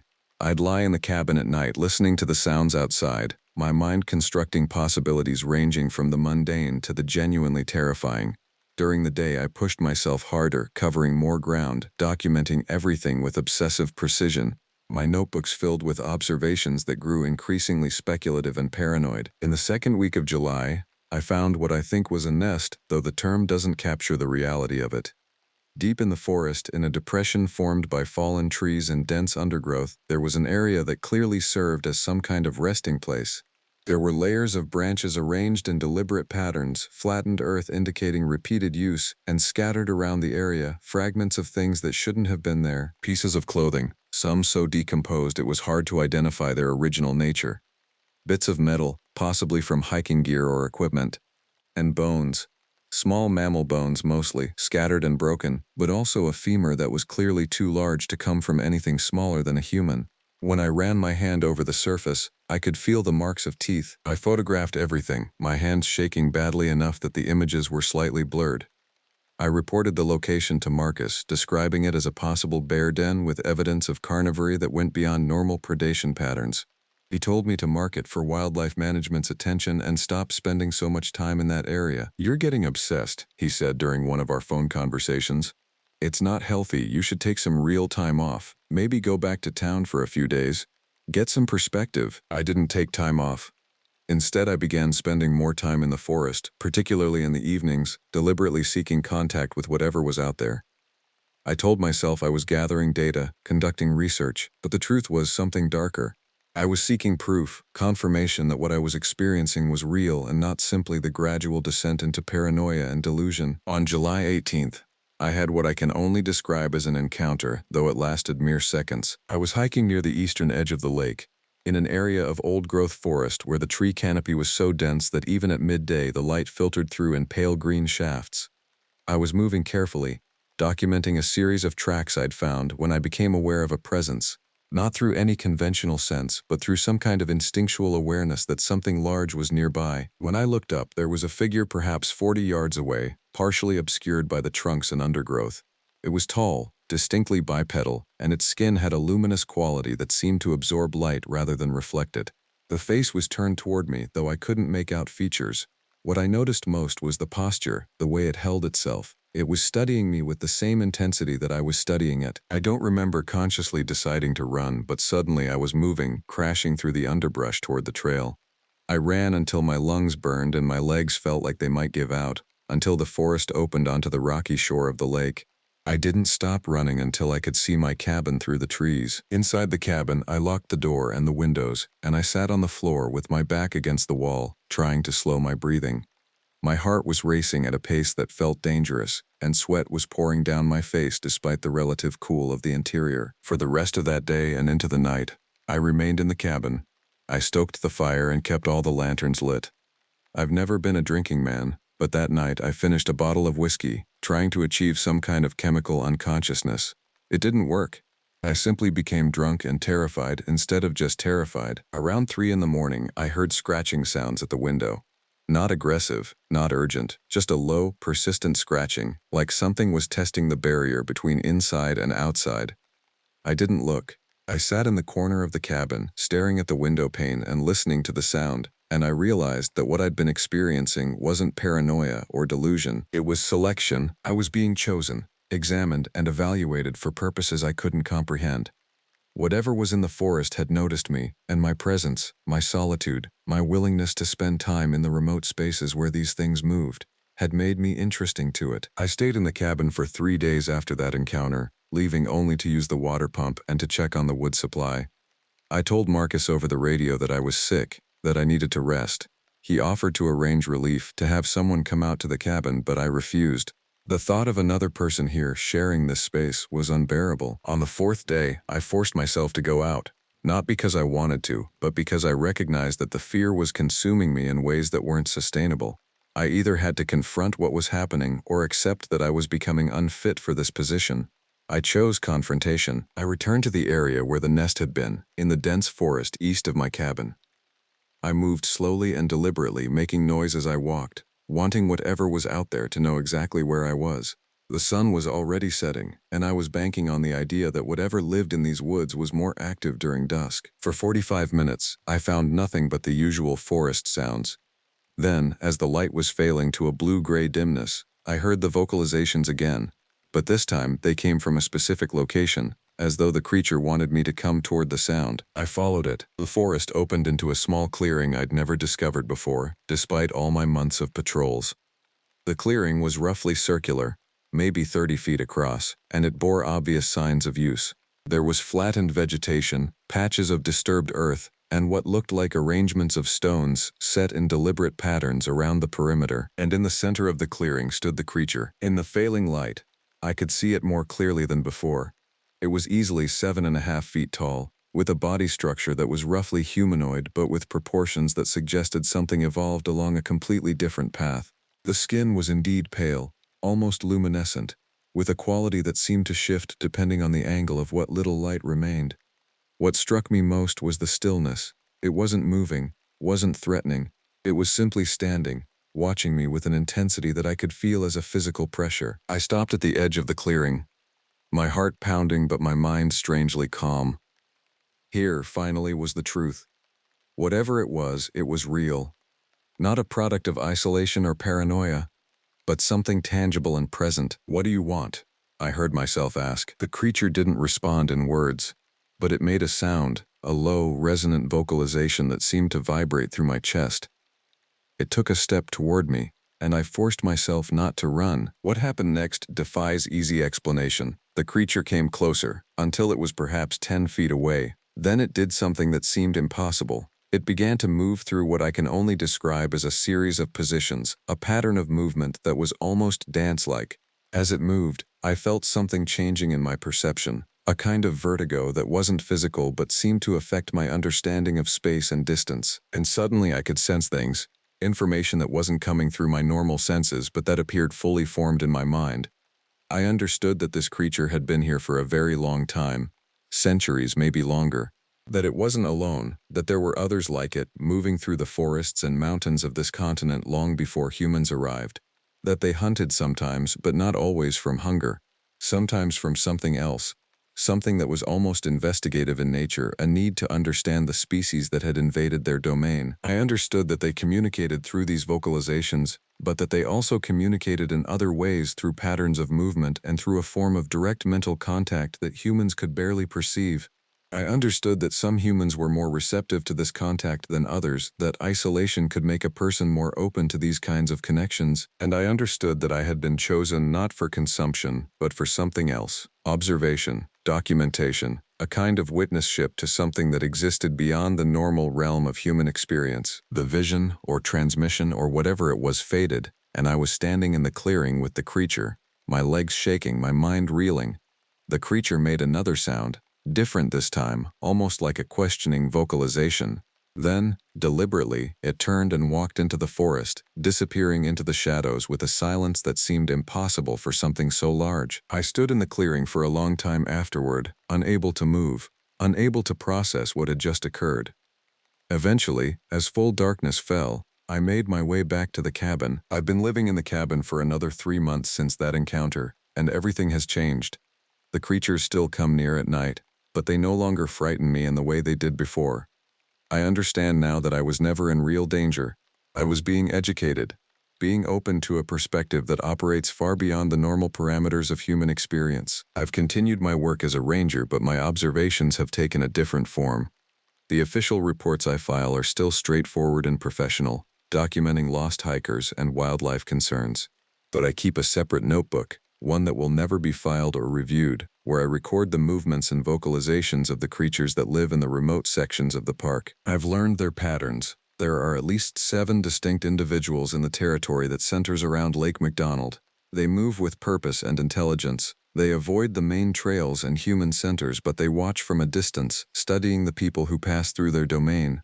The ones who disappear, the ones whose remains are never found, are exceptions. Most hikers pass through without incident, without ever becoming aware that they're being observed. But some people, like Catherine, like that woman at the lost hiker site, sense something. They feel the weight of that observation, and it triggers panic and flight.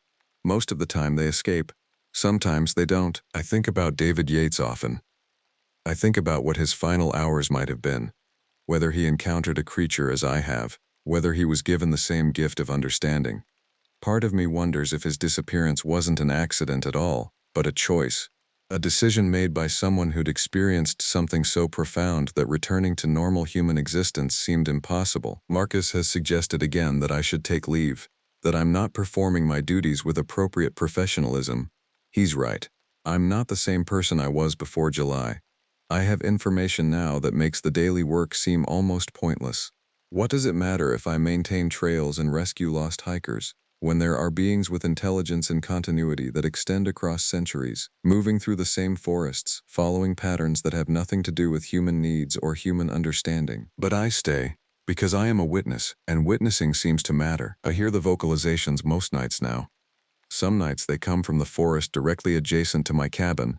Other nights they echo from miles away, carrying across the water of the lake in ways that shouldn't be possible given the distances involved. I've learned to interpret their different qualities, to understand when they're communicating with each other and when they're simply expressing something about the state of their world. There's one sound that recurs regularly, a pattern that repeats every few days. It's longer than the others, more complex. I think it's a story being told, a narrative of some kind, passed between individuals, a preservation of knowledge or experience. I record it on my portable device, and I listen to the recordings during the day, trying to decode meaning from the tonal qualities and rhythmic patterns. Sometimes, I understand fragments, images, a sense of deep time, of continuity reaching back thousands of years. I understand fear and hunger, but also something like curiosity and perhaps wonder. These creatures have their own interior lives, their own philosophies about existence in a world that is increasingly being colonized by a species they can outthink and outlast. On quiet nights, I sit by the window of my cabin and watch the forest. I know something is out there, something that's aware of my presence and that has decided, for whatever reason, to tolerate mine. We coexist now in a state of relative peace, two species separated by so much more than simply physical characteristics, and yet sharing a moment in time in this remote place. I don't know how long this will last. I don't know what the creatures want from me. or if want is even the appropriate word for motivations that operate on a completely different level from human desire, but I know that I will stay here as long as they allow it. I will document what I can document, witness what I can witness, and preserve in my separate notebooks the knowledge that exists beyond the boundaries of official understanding. The lake is beautiful tonight. The water has that pale, milky quality that seems to capture the light of the stars in a way that nothing else does. I can hear the creatures moving in the forest. Soon I think there will be another encounter, another opening of perception, another expansion of understanding. I'm no longer frightened. I'm something else now, something between observer and observed, between human and something that transcends simple human categories. It's not a comfortable existence, but it's mine. And in this isolated place, at the edge of everything civilization cares about, that seems like enough. My name is Nakai, and I am the ranger of the Northern Backcountry Station at Glacier National Park. I took this job because I needed to disappear, not in the way most people understand disappearing. I wasn't running from the law, or a failed marriage, or crushing debt. I was running from the weight of constant human proximity, the suffocation of small talk, the peculiar modern form of loneliness that only exists when you're surrounded by people. I had spent 15 years in Denver working communications for a county government office, sitting in a cubicle under fluorescent lights that hummed at a frequency that made my teeth ache. My inbox had 17,000 emails. My manager's name was someone I couldn't quite remember. One Tuesday, I submitted my resignation on a yellow sticky note and left it on my desk. The Park Service didn't ask many questions. They needed someone willing to staff the remote northern station during the winter months when most rangers retreated to the lower valleys. The cabin sat at 5,000 feet, 40 minutes from the nearest road if you could navigate the logging trail in good weather. In winter, it might as well have been on the moon. The isolation was the point. The job description mentioned regular patrols, maintenance of backcountry trails, and reports on wildlife activity. It didn't mention the silence. I moved into the cabin in late September when the aspens were turning yellow and the park was beginning to feel less crowded. The structure itself was built in the 1970s, a modest A-frame with a wood stove, a hand pump for water that drew from the lake 50 yards below, and solar panels that generated enough electricity for lights and a radio that worked maybe half the time. The previous ranger, a man named Kelvin whom I met exactly once, had left the place in decent condition. The pantry was stocked with canned goods dating back to 2019. A field journal sat on the desk with his final entry dated March 15. Everything normal, ready for spring rotation. That was what struck me as strange later, though not then. Kelvin had written normal but never expanded on what that meant. He had filled 3 years of field journals with single-sentence entries. Most rangers wrote longer observations. Kelvin's restraint felt deliberate. I spent the first weeks learning the rhythms of the work. I hiked the northern trails, checking for damaged sections where trees had fallen across the path or where winter damage might have compromised the switchbacks. I counted the elk in the meadow by the cabin, recording their movements in my own journal. I maintained the solar panels and the water system. I learned how to keep the wood stove burning hot enough to warm the cabin against nights that were already dipping into the 30s. The silence was exactly what I had hoped for. It was absolute. No traffic, no human voices, no electronic hum, except the occasional crackle of the Park Service radio. The wind in the larches was the only constant sound, a whisper that never quite resolved into anything approaching music. The silence made space in my head that had been compressed for years. I found myself thinking less about work, about Denver, about the stack of unanswered emails that probably still occupied someone's inbox. By late October, the meadow had emptied of elk. The aspens had shed completely. The cabin was surrounded by larches that had turned their gold needles toward the coming winter, preparing for dormancy. I was at peace in a way I hadn't experienced since childhood. The first real snow fell on November 7th. It came in the night without wind, just a steady accumulation that by morning had buried the meadow under 18 inches of white. The lake below the cabin, which had seemed like a living thing in autumn with its constant small movements, froze within a week of that first snowfall. The ice was clear at first, so clear you could see down into the dark water beneath, see the shapes of submerged rocks and the pale gravel bottom. Then another storm came and covered it with snow, and the lake became indistinguishable from the forest around it, a blank white space in an increasingly white landscape. I maintained my patrols through November and December. The trails were harder to navigate in snow. I carried a satellite communicator now instead of relying on the radio. The Park Service required check-ins twice a week. My reports were sparse. Cabin functioning normally, no issues. Trail conditions stable. What I didn't report was the feeling that began to settle into the cabin sometime in early December. It wasn't a sound or a visual disturbance. It was more like a presence, a density to the air that hadn't been there before. The cabin began to feel occupied in a way that went beyond my own presence. I would sit at the desk writing reports and feel the quality of the silence change, becoming something that was almost waiting. I attributed this to isolation. The field manuals mention psychological adjustment to remote postings. They recommend maintaining routines and staying physically active. I increased my patrols. I kept the wood stove burning hot. I read through the entire stack of paperback novels Kelvin had left behind. Still, the sense of occupation persisted. In mid-December, I found the first tracks. I was making the afternoon circuit around the cabin, checking the water system and the generator shed, when I saw them on the eastern path. The snow had fallen fresh that morning, maybe 3 inches of powder. The tracks were clear, four-toed impressions leading away from the cabin toward the dense stand of larches at the edge of the meadow. My first thought was a bear. Impossible, I knew, in December in northern Montana at 5,000 feet. But the print was large, suggesting something substantial. I photographed the tracks with my satellite communicator and sent the images to the Park Service. The response came the next day in an email from James, the supervising ranger. Probably wolverine or lynx. Large prints in snow can look bigger than they are. Keep an eye out, but nothing to worry about. Let me know if you see actual wildlife. I should have let it go. The tracks led into the larches and disappeared where the tree coverage grew dense. I could have accepted James's explanation and resumed my routine. But the tracks bothered me. They were too defined, too purposeful. And there had been only one set of prints, leading away from the cabin in a straight line, as if whatever had made them had come looking for something specific before moving on. That night, I stood at the window of the cabin and looked out at the dark forest. The moon was new, invisible. The snow outside reflected what little starlight penetrated the cloud cover, creating a landscape in shades of gray.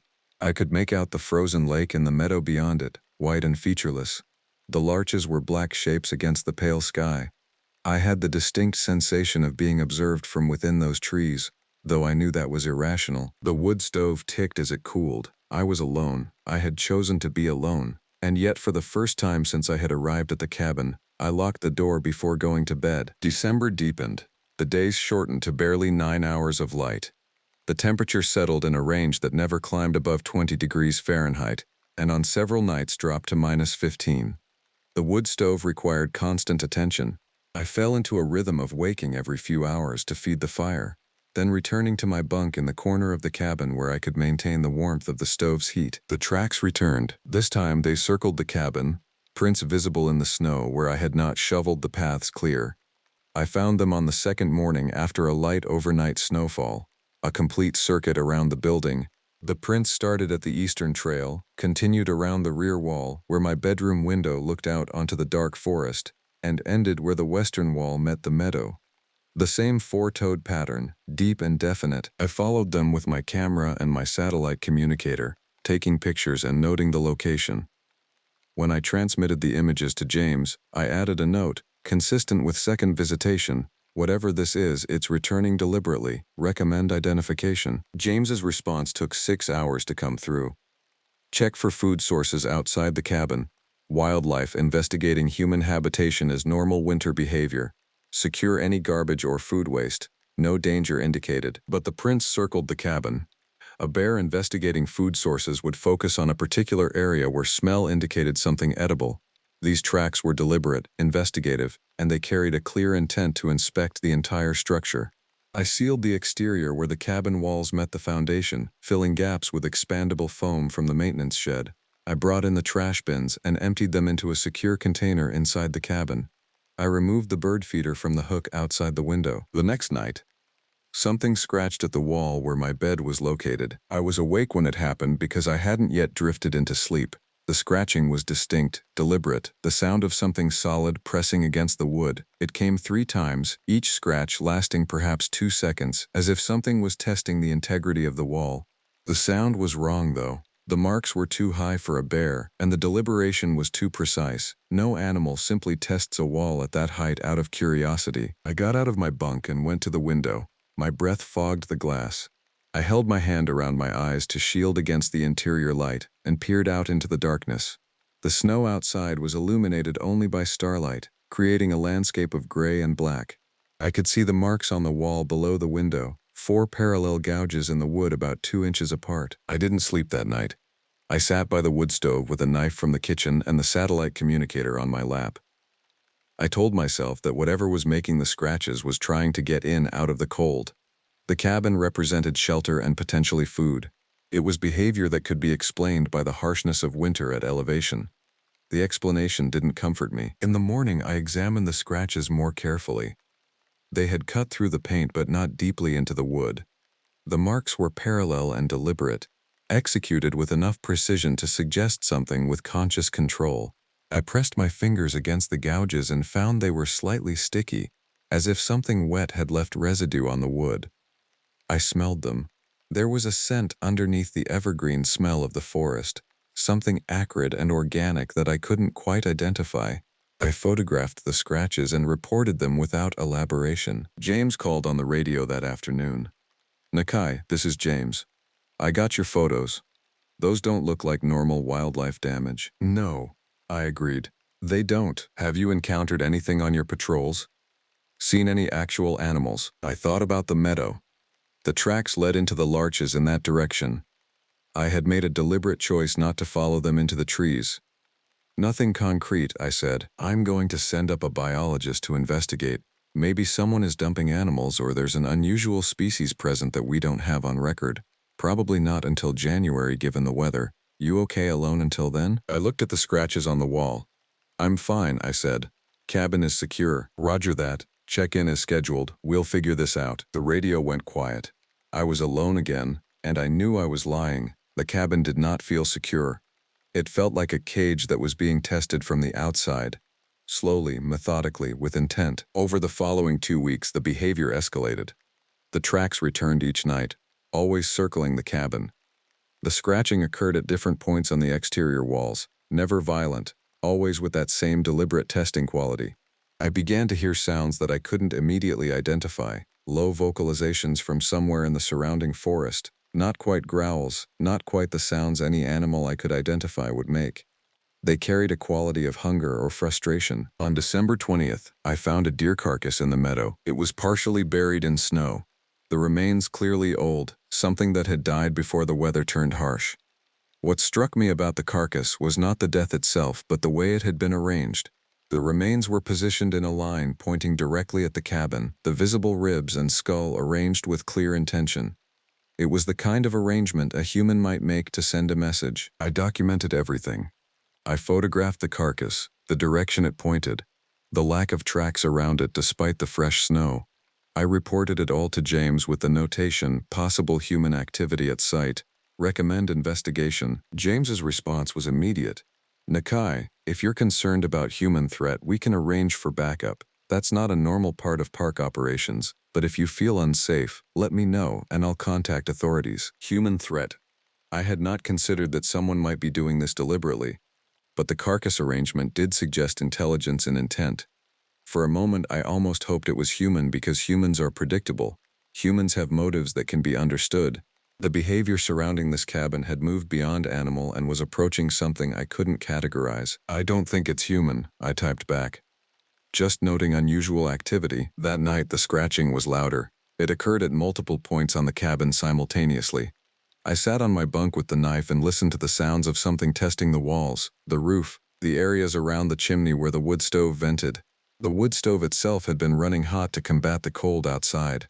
The sounds seemed to be drawn to it, concentrating around the chimney with an intensity that made me wonder about the structural integrity of the seal. Sometime in the early hours before dawn, the sounds stopped. The silence that followed was somehow worse than the scratching. I lay in my bunk and listened to the absence, understanding that whatever was outside had not left. It was waiting, and it knew that I was aware. The new year arrived with a blizzard that dropped 4 feet of snow in 36 hours. The wind was violent, shaking the cabin, testing every seal and joint. For 2 days I couldn't see beyond the porch. The satellite communicator showed no signal. The radio was dead except for static.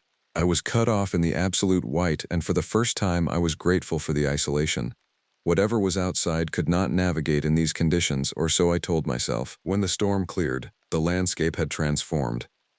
The cabin was buried to the windows on the eastern side. The meadow had disappeared under a featureless white that stretched without variation to the tree line. The frozen lake was indistinguishable from the surrounding snow.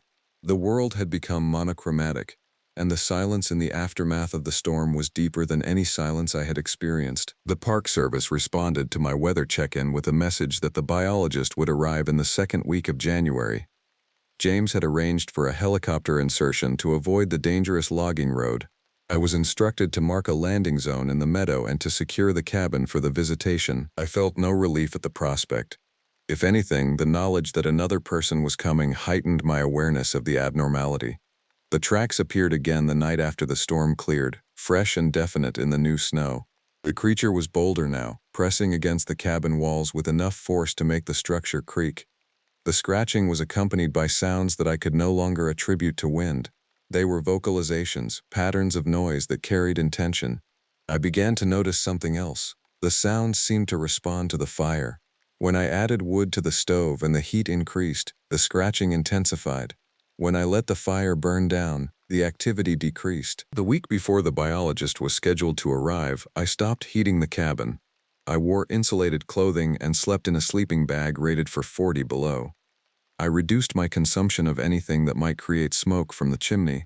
I lived in the cold and the shadows, trying to become uninteresting to whatever was testing the walls. The silence that resulted was extraordinary. With the stove reduced to bare maintenance, the cabin became a tomb. Ice formed on the interior of the windows. My breath became visible. I moved slowly and carefully, trying not to make noise, trying to be invisible. The scratching and the vocalizations reduced proportionally. The creature, I had come to understand, was drawn to warmth and activity. It wanted the cabin to acknowledge it. The moment I stopped providing stimulation, it lost interest. On January 11th, I heard the helicopter in the distance. The sound was distinct even in the wind, a mechanical drone that grew steadily louder. I had marked the landing zone in the meadow with orange surveyor's tape tied to stakes I had driven through the snow. The helicopter circled twice, assessing the space, before beginning its descent. The rotors created a vortex that sent snow spiraling in all directions, erasing the careful landscape. The biologist was a woman named Iris, perhaps 50 years old, compact and efficient in her movements. She wore professional gear and carried equipment in a hard case that she handled with the precision of someone who valued her tools. A second man, who identified himself as a Park Service technician named Morrison, emerged carrying additional supplies. "Good to meet you," Iris said, extending her hand. James briefed us on the tracks and the damage. "You've documented well. Let's start with the physical evidence." I showed them the scratches, the gouges, the marks I had photographed. I took them around the cabin exterior, pointing out the patterns and the height of the marks. I described the sounds without editorializing, sticking to facts and observations. Iris examined the gouges with a magnifying glass and took samples of the residue with sterile swabs. "The width of the marks and the depth suggest something with significant mass and strength," she said. "But the positioning and precision indicate intelligence. This isn't random behavior." "Could it be a person?" Morrison asked. "Possibly," Iris said, "but that seems unnecessarily elaborate. The tracks suggest a single entity that's returned repeatedly. A person would be easier to identify by now." They set cameras around the cabin and inside the meadow. The equipment was sophisticated, triggered by motion and equipped with thermal imaging. Iris explained that they would monitor for activity and compile data over the next 72 hours. She and Morrison would be staying in a temporary site they established on the far side of the meadow, within sight of the cabin but far enough not to interfere with patterns. "Have you seen the creature directly?" Iris asked. I considered the question. I had seen shapes in the darkness, movements in the trees, but nothing I could definitively identify as a discrete creature. "No," I said. "That's actually useful information," Iris said. "An intelligent animal that avoids direct human contact is a different threat profile than something that's aggressive or curious enough to be seen." That night, Iris and Morrison activated their camp. They had installed thermal lighting and motion sensors that created an illuminated perimeter. From my cabin, I could see the glow of their operation across the meadow. For the first time in weeks, there was another human presence in the landscape. The scratching and the vocalizations stopped completely. The absence of the sounds was almost worse than their presence. I understood now that what I had been hearing was a conversation, a pattern of call and response that my presence in the cabin had created. The moment the meadow filled with humans and technology, that conversation ended. In the morning, Iris came to the cabin with a thermal imaging camera. "We got activity last night," she said. "Between midnight and 2 a.m., something large moved through the trees north of the cabin. The thermal signature is unusual." She showed me the footage on her camera's small screen. The image was rendered in shades of red and blue, heat patterns against the cold landscape. There was something moving, clearly bipedal, moving between the larches with a gait that was wrong. The stride was too long, the posture too upright, but the fluidity was predatory. "That's humanoid," Morrison said, looking over her shoulder. "Is that actually humanoid?" "Something is," Iris said. "The question is whether it's human or something else. The size suggests something significantly larger than an average person. The thermal signature is hot, which means whatever this is, it's generating significant body heat." I stared at the image. The figure moved through the forest with purpose, and in the way it moved through the dense trees there was an undeniable intelligence. It was not hunting randomly. It was searching with method. "It went around the camp twice," Iris continued. "Examined the perimeter, tested the sensors, then withdrew into the northern stand. It knew we were there." "This changes everything," Morrison said. "If it's intelligent enough to understand threat assessment and adjust its behavior accordingly, that's not normal animal behavior." "No," Iris agreed. "It isn't." Iris and Morrison extended their stay. The Park Service approved an additional week to conduct more comprehensive investigation. More equipment arrived via helicopter, audio recording devices, additional thermal cameras, and what Iris called bait camera networks that would be distributed throughout the surrounding forest. The footage accumulated. Night after night, the thermal imaging captured the figure moving through the landscape. It never came close to the camp anymore, but it remained in the immediate area, patrolling the perimeter in patterns that became increasingly clear with each evening's data. The creature was marking territory. The cabin and the camp were within its defined range. On the fourth night of the extended investigation, Iris arrived at my door looking shaken. "We recovered audio last night," she said, "from one of the recording devices 2 miles north of the cabin. You need to hear this." She played the recording on her satellite communicator. The sound was distorted by compression and forest noise, but underneath it, I could hear vocalizations. They were not the sounds I had heard at the cabin. These were coherent, linguistic, patterns of noise that resembled language without being any language I could identify. The sounds carried emotion, variations in pitch and intensity that suggested complex communication. "That's not an animal sound," I said. "No," Iris agreed. "It isn't." Morrison's theory is we're dealing with an undiscovered hominid species, something that's never been cataloged. The size matches the thermal images. The intelligence is evident in the behavior. The vocalizations suggest language. "That's impossible," I said. "Probably," Iris said, "but so is everything we're documenting." The next day, Iris implemented a new strategy.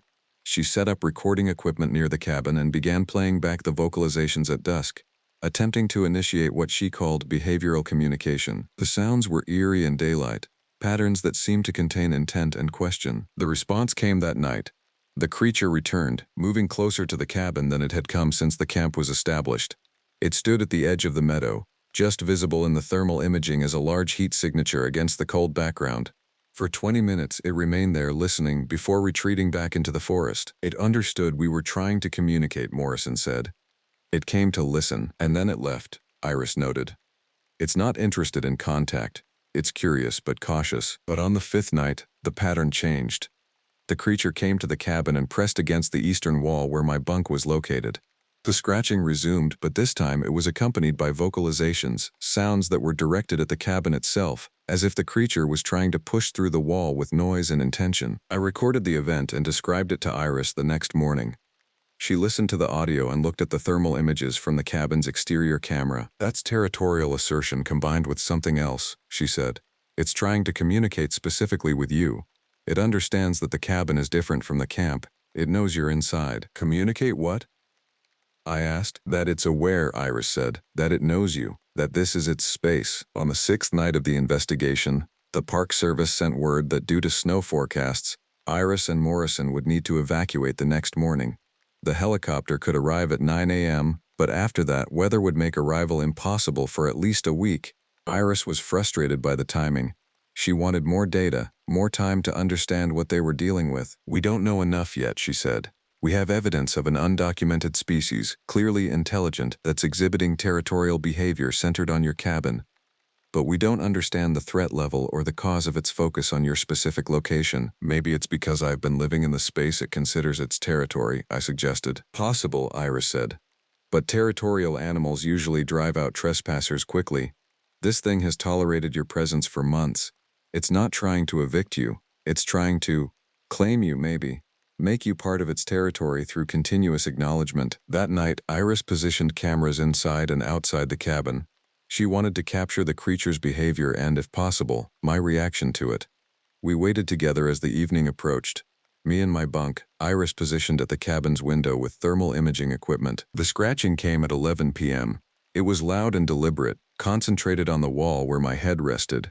The creature was close enough that Iris could see the individual details of its heat signature through the thermal camera. She captured images of what she described as hands, manipulating the wall with clear intent. The vocalizations were complex, carrying modulation that felt almost conversational. "It's trying to establish relationship," Iris whispered. "It sees you as the entity it needs to acknowledge." The scratching continued for 40 minutes. My body was rigid, muscles tense, controlling my breathing as if the thing on the other side of the wall could detect fear itself through the wood. When it finally withdrew, I realized my hands were bleeding from where my nails had cut into my palms. In the morning, Iris and Morrison prepared to leave. The helicopter was scheduled for 9 a.m. Weather reports showed a major storm moving in from Canada, and the window for departure was rapidly closing. "The creature will come back," Iris said. "Probably tonight or tomorrow night. What it wants is unclear, but the behavior pattern is consistent. It's protecting something or claiming something, and it's decided that your continued presence is important to that protection." "How long will it stay?" I asked. "Until spring, probably. These creatures are likely seasonal in their patterns. Winter is when they concentrate on shelter and territory. Once weather warms, they probably dispersive." "That's months," I said. "It is," Iris agreed. "The Park Service will make a decision about your continued presence here. They may want you evacuated. This situation is outside the normal ranger protocols." The helicopter arrived at 8:45 a.m. The wind was already picking up, clouds moving in from the west. Iris and Morrison loaded their equipment, and I helped them carry cases to the landing zone. As the helicopter descended, I realized that I had no desire to leave. The creature and I had reached some form of understanding over the months. The presence of Iris and Morrison had been a bridge to the outside, but they were leaving, and I would be alone again with the thing that visited my walls. "You could leave with us," Iris said as they prepared to board. "The Park Service would arrange transport." I considered it. I could return to civilization, rejoin the world of emails and fluorescent lights. The cabin would be closed, and the creature would be left without the stimulus it had focused on. Everything would return to normal. "I'll stay," I said. Iris nodded. She didn't seem surprised. "Document everything. The satellite communicator will transmit your reports. If anything changes, if it becomes aggressive, contact James immediately." "It's not aggressive," I said. "It's just present." The helicopter lifted off, carrying Iris and Morrison away from the cabin and the meadow and the territory of the creature that had decided to claim them both. The rotor wash scoured the snow, and within minutes the mechanical drone faded to nothing. The silence that followed was profound. The snow began to fall in fat flakes, the vanguard of the approaching storm. I stood in the meadow and looked at the larches, understanding now what Kelvin's minimal journal entries had meant. He had lived here with the same knowledge I now possessed. He had understood that normal was inadequate to describe what the forest contained. The storm lasted 3 days. Snow accumulated to a depth of 6 feet in protected areas. The wind howled against the cabin, testing every joint, every seal. I kept the fire burning hot, not to warm the space anymore, but as a form of communication. Each piece of wood I added was a statement. "I am here. I am present. I acknowledge you." The creature did not come during the storm. I understood it was sheltering somewhere in the forest, waiting in its own way for the weather to pass. On the morning of the 4th day, when the wind had reduced to occasional gusts and the snow had stopped, I saw the tracks again in the new accumulation. They circled the cabin 3 times, closer each rotation, until the final circuit was only a few feet from the walls. The scratching came that night, louder than before, more insistent. The sounds accompanied it were different too. They carried a quality of demand, as if the creature was impatient with the continued separation.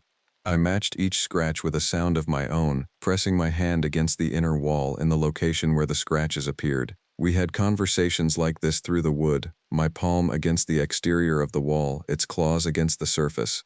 We were meeting in the only way possible, separated by boards and nails and structural integrity. January turned to February. The temperatures stabilized in the range of -10 to 0 degrees Fahrenheit. The snow continued to accumulate, layer upon layer, until the world became nothing but white.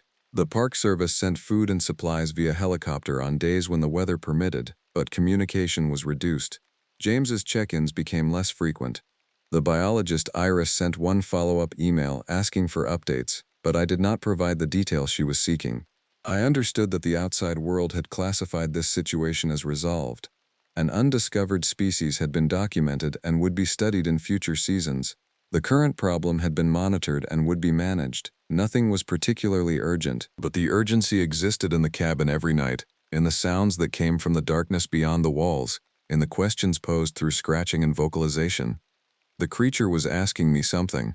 I was beginning to understand what. By February, I had stopped traveling to the far parts of my ranger district. My patrols became circles around the cabin, maintained but minimal.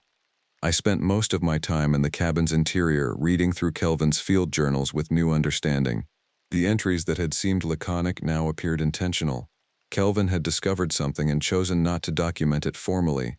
He had decided to keep the secret. In the margins of one journal from his final months, I found a handwritten note. It wants witness, that is all. The knowing is enough. Knowing. I considered the concept as I sat by the fire and listened to the sounds outside. The creature wanted to be known, to have its existence confirmed by human awareness. For months, it had tested my attention, demanded recognition through scratching and vocalizations and presence. What Iris had interpreted as aggression or territorial behavior was actually something more fundamental. The creature was seeking validation that it existed in someone else's awareness. In early March, the scratching stopped. The vocalizations diminished to occasional distant calls. The tracks appeared less frequently and then not at all. I understood that the creature was preparing for the change in season, the shift from winter conservation to spring activity. It would remain in the territory, but the intensity of the connection would reduce as other demands on its attention increased. I felt the absence of its presence as a profound loneliness. The cabin without the nightly ritual of communication felt empty in a way it had not felt empty in months. I returned to maintaining the wood stove at full capacity, generating smoke and heat, trying to maintain the stimulation that would bring the creature back. But the signals went unanswered. In the final week of March, as the snow began to thaw and the meadow started to re-emerge from white, I received a message from James. The Park Service had made a decision regarding my assignment. Due to the unusual circumstances and the uncertain nature of the creature's threat, they were recommending that I transfer to a different ranger post for the summer season. The cabin would be closed for an extended evaluation period. A research team would be assigned in the fall to conduct a comprehensive study. I read the message 3 times before responding. They wanted me to leave. They wanted to remove the stimulus and see if the creature lost interest in the location. It was logical, it was practical, it was the right decision for institutional policy. I requested a transfer to the same post beginning in September. I said nothing about the creature, nothing about the understanding I had developed, nothing about the loneliness that the empty meadow was creating. I simply stated that I would return when the evaluation was complete. The helicopter came to evacuate me on March 28th. The meadow was half clear of snow, patches of dark earth visible between remaining white. The larches had started to show the faintest coloration in their branches, not quite green yet, but beginning the movement towards spring. As the helicopter lifted off, I looked down at the cabin shrinking below me. The forest surrounding it was dark and dense, and alive with the prospect of thaw. Somewhere in those trees, the creature was waiting for the changing of the season, for the arrival of prey and the expansion of its range beyond the winter concentration. It had tasted human awareness and found something there that satisfied a need it had carried through seasons and years. I returned to Denver and my old office chair in the county government building. The messages had piled up again. A new manager wanted to meet with me. The fluorescent lights continued their inaudible hum. I moved through the routines of human society, but I was not present.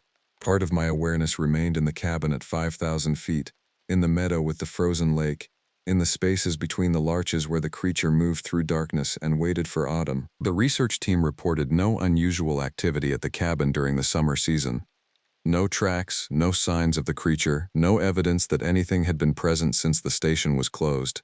The footage from the automated cameras showed only ordinary wildlife, bears in summer, elk in the meadow, the unremarkable patterns of the forest continuing its cycles. The Park Service authorized my return to the northern post for the winter season. I submitted the request formally, maintaining the appropriate documentation and professional correspondence. I did not mention the creature. I did not indicate that I had come to understand what it was seeking. I simply requested reinstatement, and it was approved. September arrived, and I packed my things for return to Glacier. The cabin had been maintained, the solar panels cleaned, the water system serviced. Everything was ready for a ranger to return. On my first night back, I ensured the fire burned hot. I prepared the wood stove for the evening, adding fuel until the temperature in the cabin rose to an almost uncomfortable warmth. I waited as darkness fell, as the temperature outside began to drop toward freezing. The scratching started at midnight. The vocalizations were louder than they had been in March, as if the creature was expressing something that had accumulated over the months of separation. I pressed my hand against the wall where the scratching was most intense, matching the rhythm, acknowledging the presence. We had arrived at an understanding, the creature and I. I was not its prisoner and it was not my captor. We were witnesses to each other's existence, separated by wood and nails and structural integrity but connected through the ritual of presence and attention. The cabin had become a space where something larger than either of us could be known. The fire crackled in the stove. The scratching continued through the night. In the morning I would make my report to James, noting that all systems were operational and the perimeter secure. I would not mention the sounds, I would not document the presence. I would simply return to the routine of the ranger post and accept the solitude that I had sought and that the forest had provided. Outside the cabin, the larches were beginning their transition to their winter colors. The snow would come again, and the cycle would continue. The creature would return each night, and I would be there, keeping the fire burning, maintaining the communication that asked nothing more than to be known. In the silence of the high wilderness, where civilization was just a memory of fluorescent light and email chains, we had found each other. The cabin had become a meeting place for what was known and what remained mysterious, and that was the only answer either of us required. The hiring official barely looked at me when I handed over my application. His name was Reynolds, a man with gray temples and the kind of exhaustion that comes from 30 years of federal paperwork. He stamped something without reading it and said, "You understand this is a remote post. No town for 40 miles. Winter lasts 8 months. We lose people out here." I understood perfectly. That was the point. I was running from a marriage that had calcified into polite silence, from a career in environmental management that felt like pushing papers into an infinite void, from a version of myself that had learned to apologize before anyone asked me to. My ex-wife Margaret used to say I was looking for permission to disappear. She was right, though not in the way she meant. Dakota Kessler was the name of the man who would occupy the ranger station at Lonesome Lake, deep in the northern district of Glacier National Park. That's me. I'd spent the previous 7 years managing a regional office in Missoula, attending meetings about meeting agendas, my days dissolving into conference calls about funding that never materialized. The mountains were visible from my office window, those enormous peaks pushing against the sky, and every morning I felt them calling me like a frequency only I could hear. When the position opened, I applied immediately. Remote assignment, limited oversight. A cabin near the lake where previous rangers had reported unusual occurrences. There was a footnote in the posting, barely visible. Position has seen 3 predecessors in 5 years. Candidates must demonstrate resilience and independence. I had nothing but resilience, worn smooth as a river stone from years of impact. Reynolds didn't warn me about anything specific. He simply handed me a key that felt heavier than metal should weigh and said, "You've got supplies for 6 months. The supply helicopter comes in April. Radio check-in every Tuesday at 1800 hours. If you miss 2 in a row, we send someone to check on you." "And if I miss more than 2, I asked. "Then you've become a statistic," he said, and he wasn't joking. The drive north took 17 hours. I rented a truck in Whitefish and headed into territory that seemed to actively resist human presence. The highway narrowed, then became a 2-lane road, then became a gravel track that got progressively narrower until I wasn't sure I was following anything official anymore. My GPS lost signal around mile marker 87.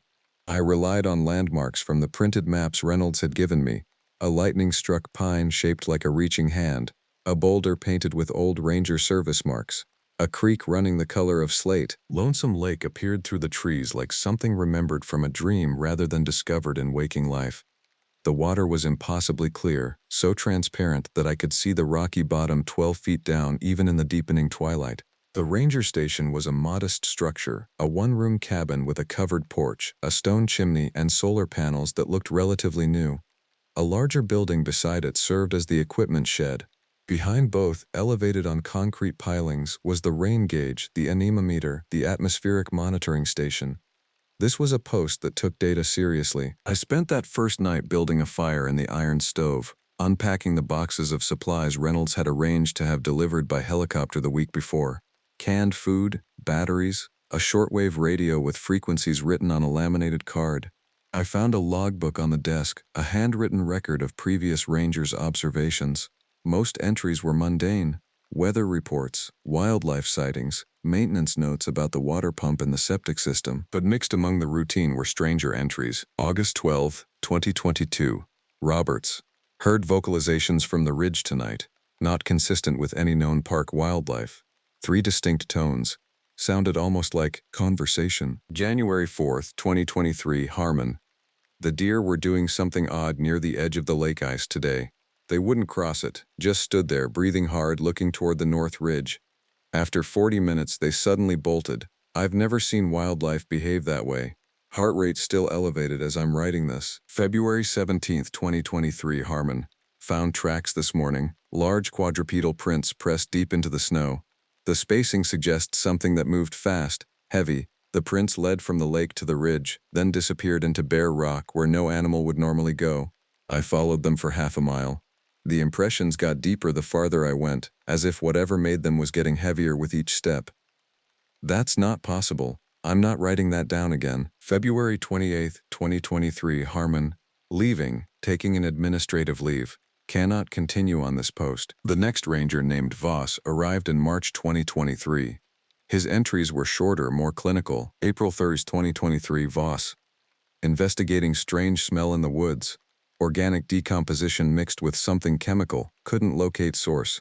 Smelled like the whole forest had rotted from the inside. May 1, 2023. Voss. Saw something at the lake's edge during the storm last night. Stayed in the cabin. Will not detail what I thought I saw. There is an explanation. May 15, 2023. Voss.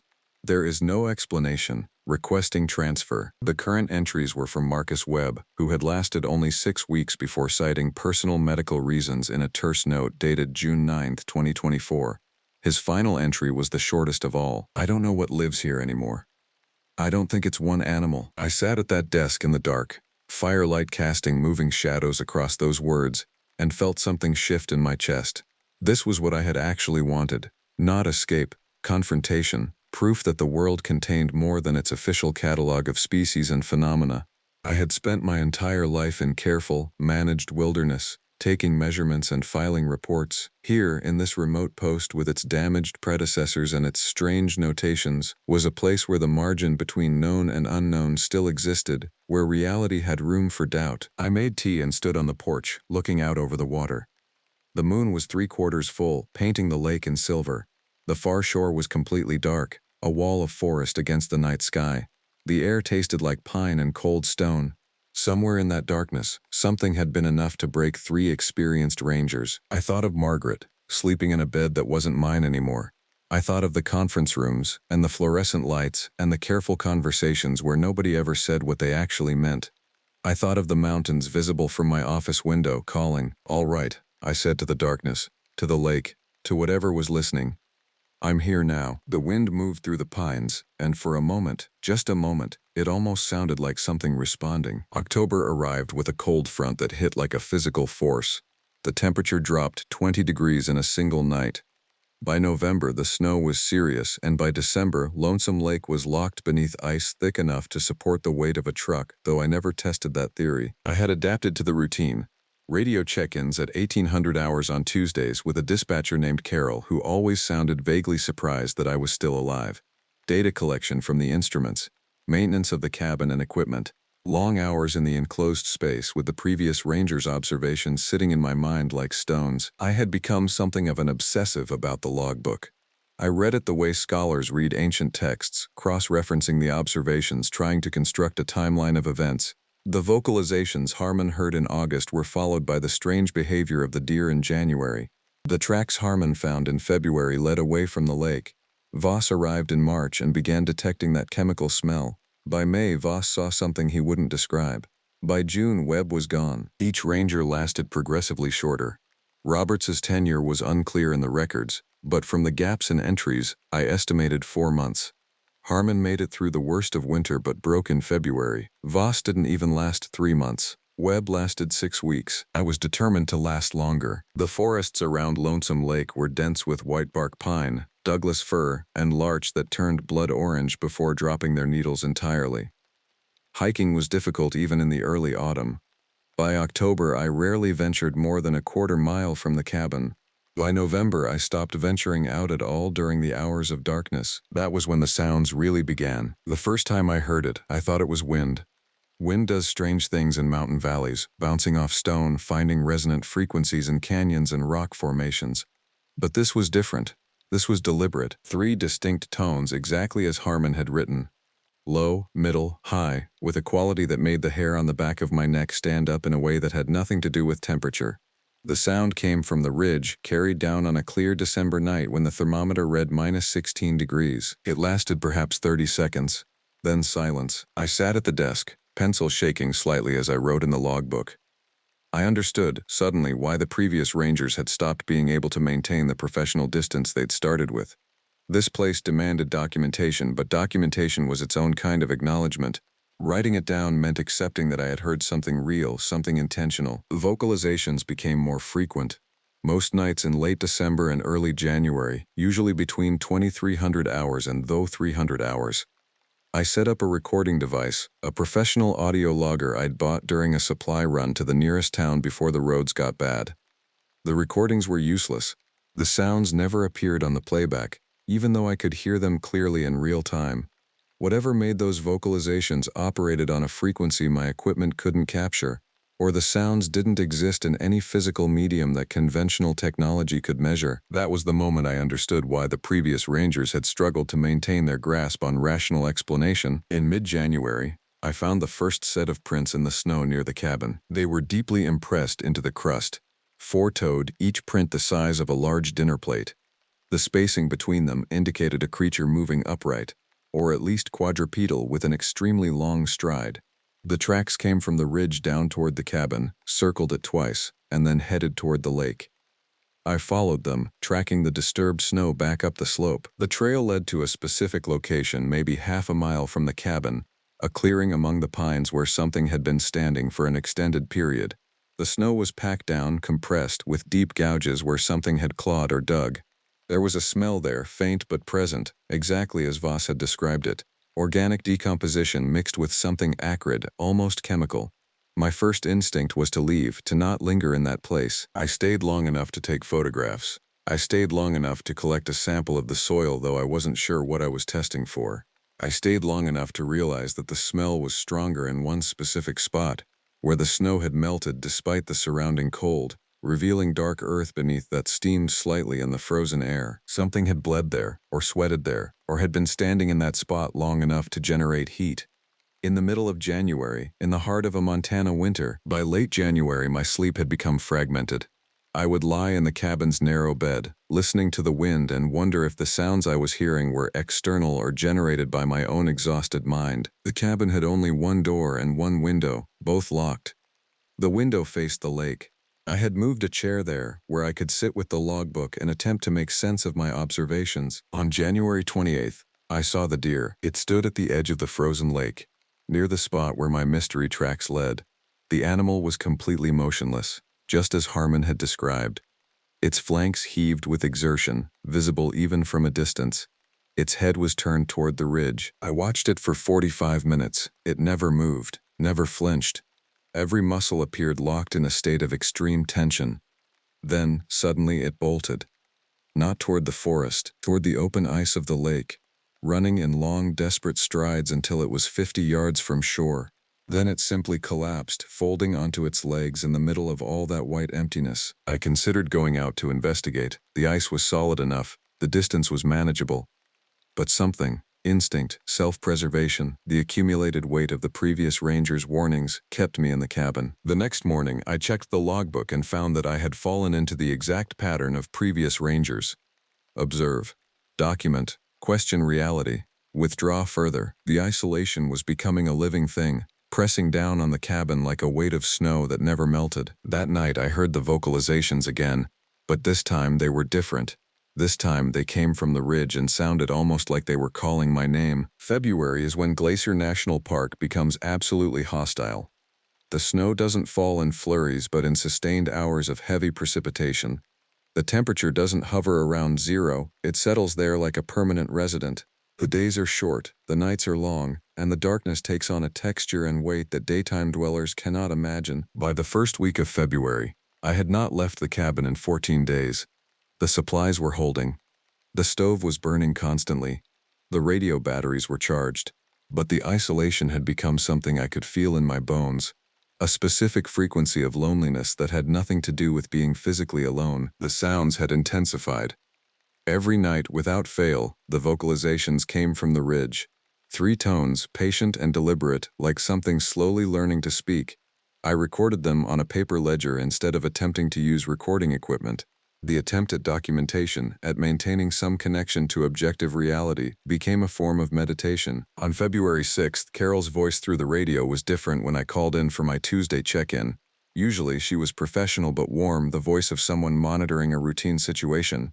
This time, she had an edge to her tone. "How are supplies holding?" she asked. "Fine. Plenty of food, water, fuel. The solar panels have been generating during the clear days. Any issues with equipment?" "Nothing structural. The cabin is solid." A pause. Static crackle. Then, "Any unusual observations? Wildlife? Weather anomalies?" This was not the standard check-in script. I understood suddenly that Carol had been briefed. Reynolds had told her about the previous rangers. She was checking on me with an undercurrent of genuine concern. "Nothing beyond the normal variance for the season," I said, which was perhaps the largest lie I had ever told through an official channel. "All right. We'll be monitoring conditions. If the weather window opens in March, we might try to get a supply drop earlier than scheduled. Just in case." "In case of what?" "In case I decided to leave like the others? In case I became a medical emergency? In case something happened to me that required official intervention?" I didn't ask. I simply confirmed the next check-in time and signed off. After dark that night, the vocalizations came again. But they were different, closer, and for the first time I heard something else underneath them, breathing. Long, measured breaths that seemed to pause at the end of each exhalation, as if the thing on the ridge was holding the air in its lungs, savoring it. I stood at the window with the lights off, looking out into the darkness. The moon was waning now, down to a crescent. The forest was a wall of absolute black. Somewhere out there, something was breathing in rhythm with my own breath. And for a moment, I couldn't tell where my exhalations ended and its inhalations began. The fear I felt was specific and precise, not the abstract dread of dark places or isolation, but a concrete, biological terror triggered by something my brain recognized without my conscious understanding. The primitive part of my mind, the part that still carried the genetic memory of being prey, was screaming at me to run, to barricade, to abandon this place. I did none of those things. On February 9th, I found the remains of a moose near the northern edge of the lake. The carcass was months old, skeletal, the bones scattered and mostly buried in snow. But what drew my attention was not the carcass itself, but what surrounded it. The snow in a rough circle around the bones had been disturbed, pawed over, compressed. There were gouges in the earth beneath the snow, deep enough to penetrate frozen ground.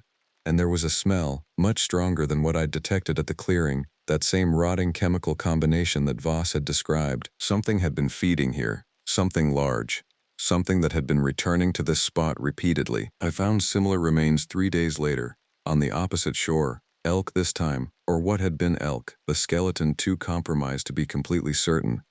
Same pattern of disturbance. Same chemical rot smell. The kills weren't recent. The kills were old. From before my arrival. Possibly from before the previous ranger's tenure. Whatever was living in the mountains above Lonesome Lake had been feeding on large game for an extended period. It was established. It was sustained. It was not going away. That night I lay in bed and considered the logbook entries with new understanding. Roberts's vocalizations in August, Harmon's frightened observations in winter, Voss's chemical smell in spring, Webb's final admission that it was not a single animal, the vocalizations, the prints, the strange behavior of wildlife, the carcasses being fed on repeatedly, the clearing in the woods where the snow melted in winter cold. The pattern was incomplete, but it was a pattern nonetheless. By February 15th, I had stopped sleeping more than an hour at a time.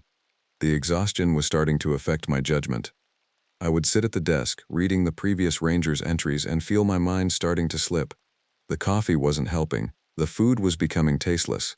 Time felt distorted, days bleeding into nights without clear delineation. On February 17th, exactly 1 year after Harmon had written his entry about the impossible tracks, I heard the vocalizations come from much closer to the cabin, not from the ridge, from the edge of the lake perhaps 100 yards away. I looked out the window and saw it. The shape was massive, silhouetted against the faint ambient light of the snow-covered ice. It was bipedal or nearly so, the body tilted slightly forward. The arms were long, disproportionately so, hanging to what might have been the knees. The head was oversized, with what looked like a ridge or crest running from forehead to crown.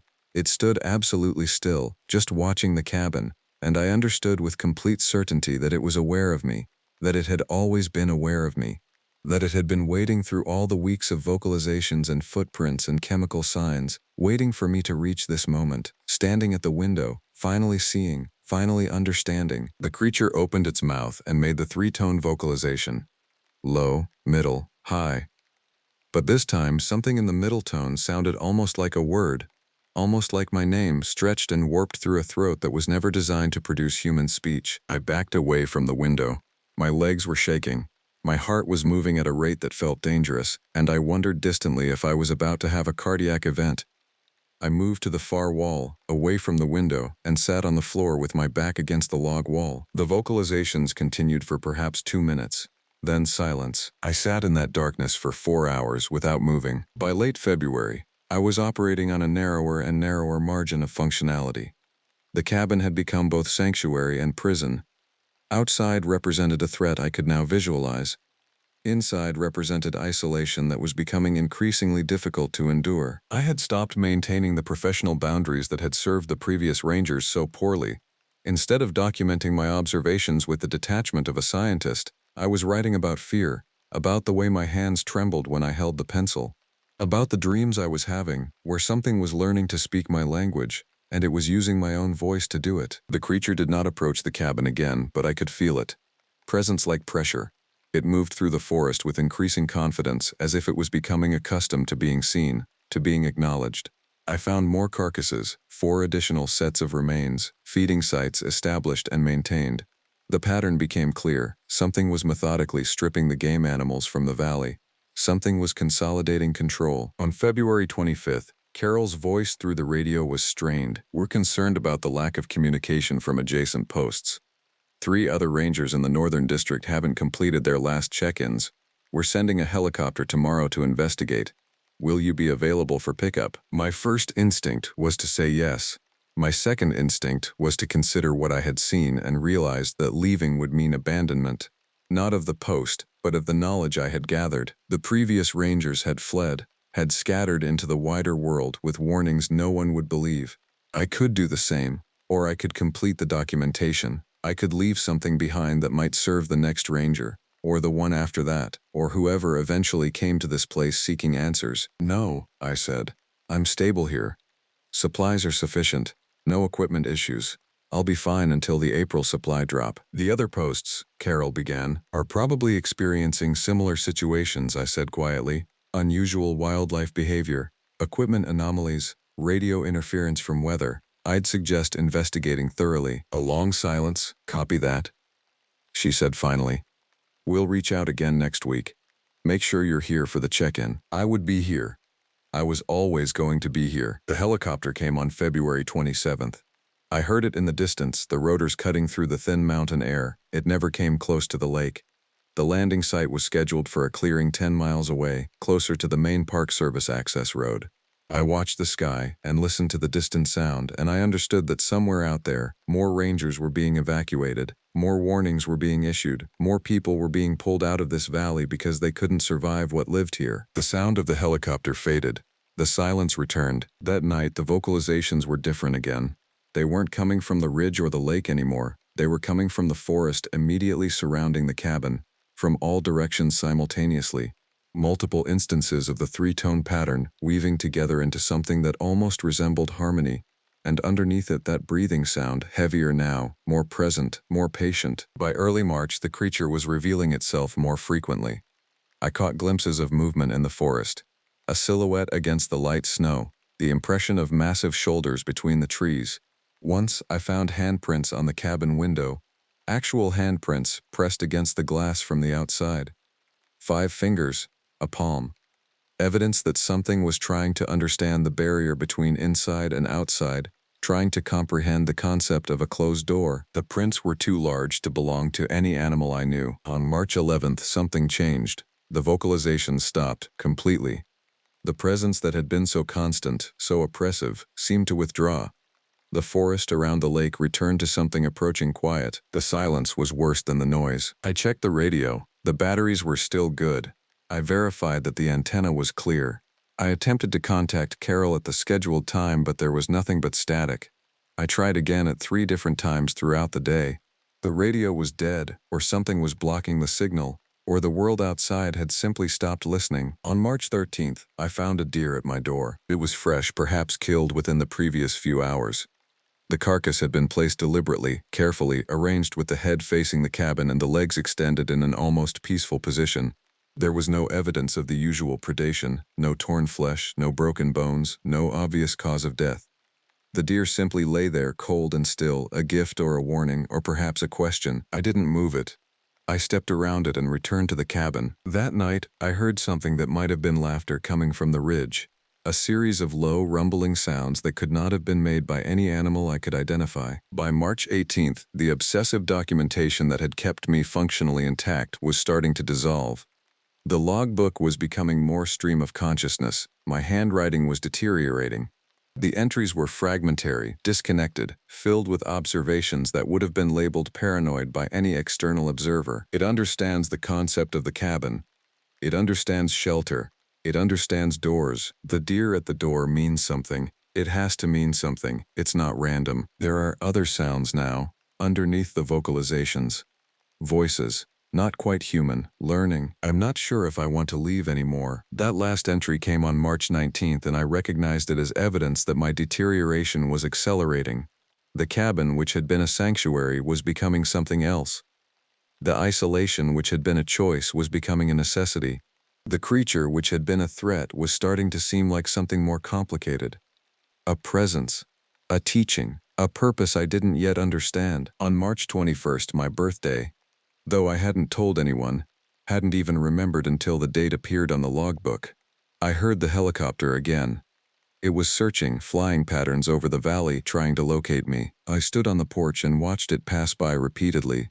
But I didn't signal, didn't light a fire or use the radio, didn't try to be rescued. After 30 minutes, the helicopter moved away, heading back towards civilization. That night, the vocalizations returned. Closer than ever, right at the boundary of the cabin porch. I opened the door. The creature stood 8 feet away, massive and utterly real in the failing light. Up close, I could see details that my previous glimpses had missed. The skin was grayish-brown, covered in something between fur and hair that seemed to shift in length depending on how the light fell across it. The face was humanoid but wrong. The jaw was heavy, the brow ridge pronounced, the eyes too far apart and catching the last of the daylight with a glint that suggested a reflective membrane beneath. The body was hunched, the posture of something that could walk upright but preferred to slouch, to dominate space through bulk rather than height. It opened its mouth and attempted to speak my name. The sound that emerged was not a human vocalization. It was too deep, too resonant, with harmonics that seemed to vibrate inside my chest rather than just entering through my ears. But within that sound, unmistakably, was the attempted articulation of my name, Dakota. Stretched and warped, but present. I understood in that moment what it had been doing. All the vocalizations, all the weeks of learning, all the patient observation of human behavior. It had been conducting research, learning, attempting to understand the creature that had intruded into its territory. "Hello," I said. The creature made a sound that might have been acknowledgement. It stepped closer, and I could smell it, the rot chemical smell I'd encountered at the feeding sites. But underneath that, something almost organic. Earth, pine, hunger, something old and vast and patient. "Why show me?" I asked. "Why not just avoid me like the others?" The creature made another sound. This one carried a different tone. Query, questioning. It was asking why I was still here, why I hadn't run like the others. "Because I wanted to know," I said. "Because everyone else was telling me there was nothing here worth staying for." The creature tilted its head, a gesture almost bird-like in its precision.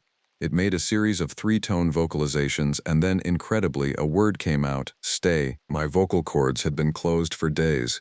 My voice was rough when I replied. "Are you the one who killed the rangers?" "No," it said. The word distorted but understandable. "Hungry, here, fear." It paused, and I realized it was attempting to construct complex meaning. "They fear. Fear makes break mind. They go." "Will I go?" I asked. The creature made a sound that I interpreted as the nearest thing it could produce to laughter. Then it said, slower and more carefully, "You understand. Different." I spent the next hours on the porch talking. Not eloquently, my voice was too damaged, my mind too far gone for eloquence. But I talked, and it listened, and occasionally it attempted to respond with words it had been learning from listening to my voice, to the radio communications, to the recorded sounds of civilization that had somehow penetrated this deep into the mountains. By the time darkness fell completely, I understood the basics of what it was. Not a Wendigo, not precisely. The folklore was right about certain things but wrong about others. It was intelligent, territorial, capable of learning language. It had been here for decades, possibly longer. It sustained itself on game animals, occasionally on the few humans foolish enough to venture into its domain. The previous rangers hadn't failed because they were weak. They had fled because they were sane. A sane person, presented with clear evidence of an apex predator that could think, could learn, could communicate, would make the rational choice to leave. I was not a sane person, not anymore. I had come to Glacier because I was running from everything that civilization offered. I had stayed through the winter because isolation had become more bearable than the alternative. And now, presented with a genuine non-human intelligence, I had made the decision that had been forming in my mind for weeks. I was not leaving. The creature seemed to understand this. It made a series of vocalizations that had a quality almost like contentment. Then it moved into the forest, disappearing between the trees as silently as something so massive should not be able to move. I returned to the cabin and wrote my final entries in the logbook. The warnings from previous rangers are accurate. Something dangerous lives in the mountains above this lake. It is intelligent. It is patient. It is also lonely, in a way that I recognize from my own isolation. The recommended action for new rangers should be immediate departure. The official protocol is sound. This place is not habitable by normal measures, but for those of us who have already departed from normalcy, who have already sacrificed everything to escape the world that civilization demands we inhabit, there may be purpose here. There may be understanding between strangers, even when those strangers belong to entirely different species. I will remain at Lonesome Lake. I will maintain the radio check-ins and the data collection. I will file reports that suggest nothing unusual is occurring. The deception is necessary. The creature and I have an arrangement. It understands that I am not prey. I understand that I am not safe. We will coexist in this valley, and from that coexistence, something new may eventually emerge. Something that textbooks have never documented because documentation requires the perspective of those who leave. I came to Glacier National Park because I was running from a wife, from a career, from a version of myself that couldn't survive another day in the world I had constructed. I stayed because the creature that lives here reminded me that being fundamentally alien to your surroundings is not something to be ashamed of. It is simply the truth of your existence, acknowledged at last. For the next ranger, if there is one, the vocalizations are not threats. The feeding sites are not your concern. The presence in the darkness is not hunting you. Leave while you still can. But if you stay, if you find yourself sitting in this cabin and realizing that you have nothing to return to, then you will understand that there is another way. There is a different kind of existence possible here. This is my last entry as a ranger in the official capacity. The ledger is now closed. When Carol's voice came through the radio on the next Tuesday, I answered with rehearsed calm and reported that all systems were functioning normally. The supply levels were adequate. The equipment was operational. There had been reports of unusual wildlife activity, nothing to be concerned about, but the seasonal variance was within expected parameters. She seemed satisfied, though I detected something in her voice that suggested she was reading from a script, attempting to confirm I was still coherent enough to hold the post. I passed the test. The March supply drop was delivered by helicopter, though the pilot never attempted to land or approach the cabin. The supplies were dropped at a clearing and left for me to retrieve. I collected them over several days, carrying boxes through snow that was starting to soften as spring approached. On the last of those trips, I found the creature waiting at the edge of the forest. It was learning to move without complete silence now, deliberately creating sound so that I would know of its presence. A kindness, in its way. "Winter ending," it said, the words clearer than before. "Yes," I agreed. "Spring is coming. More rangers come?" "They might," I said.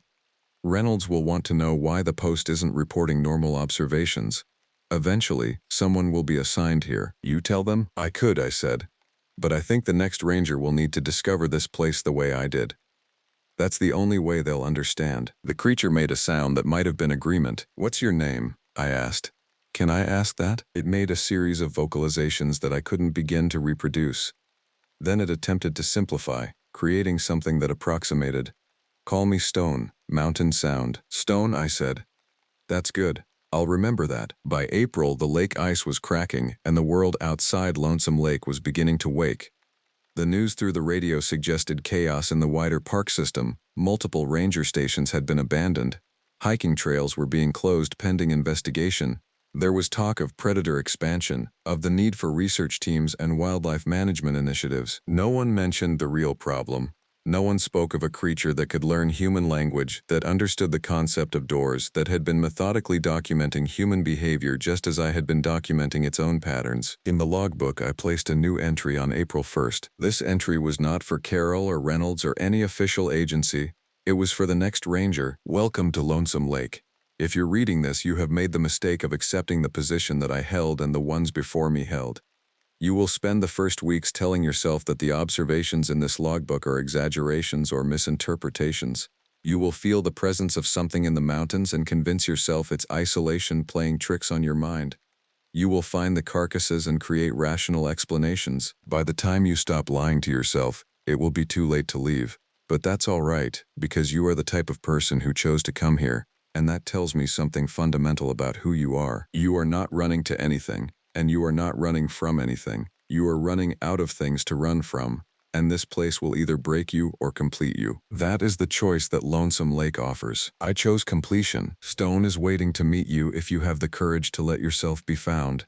Coda. I closed the logbook and placed it carefully on the desk where the next ranger would be certain to find it. Outside, in the mountains above Lonesome Lake, something moved through the forest with patient intention.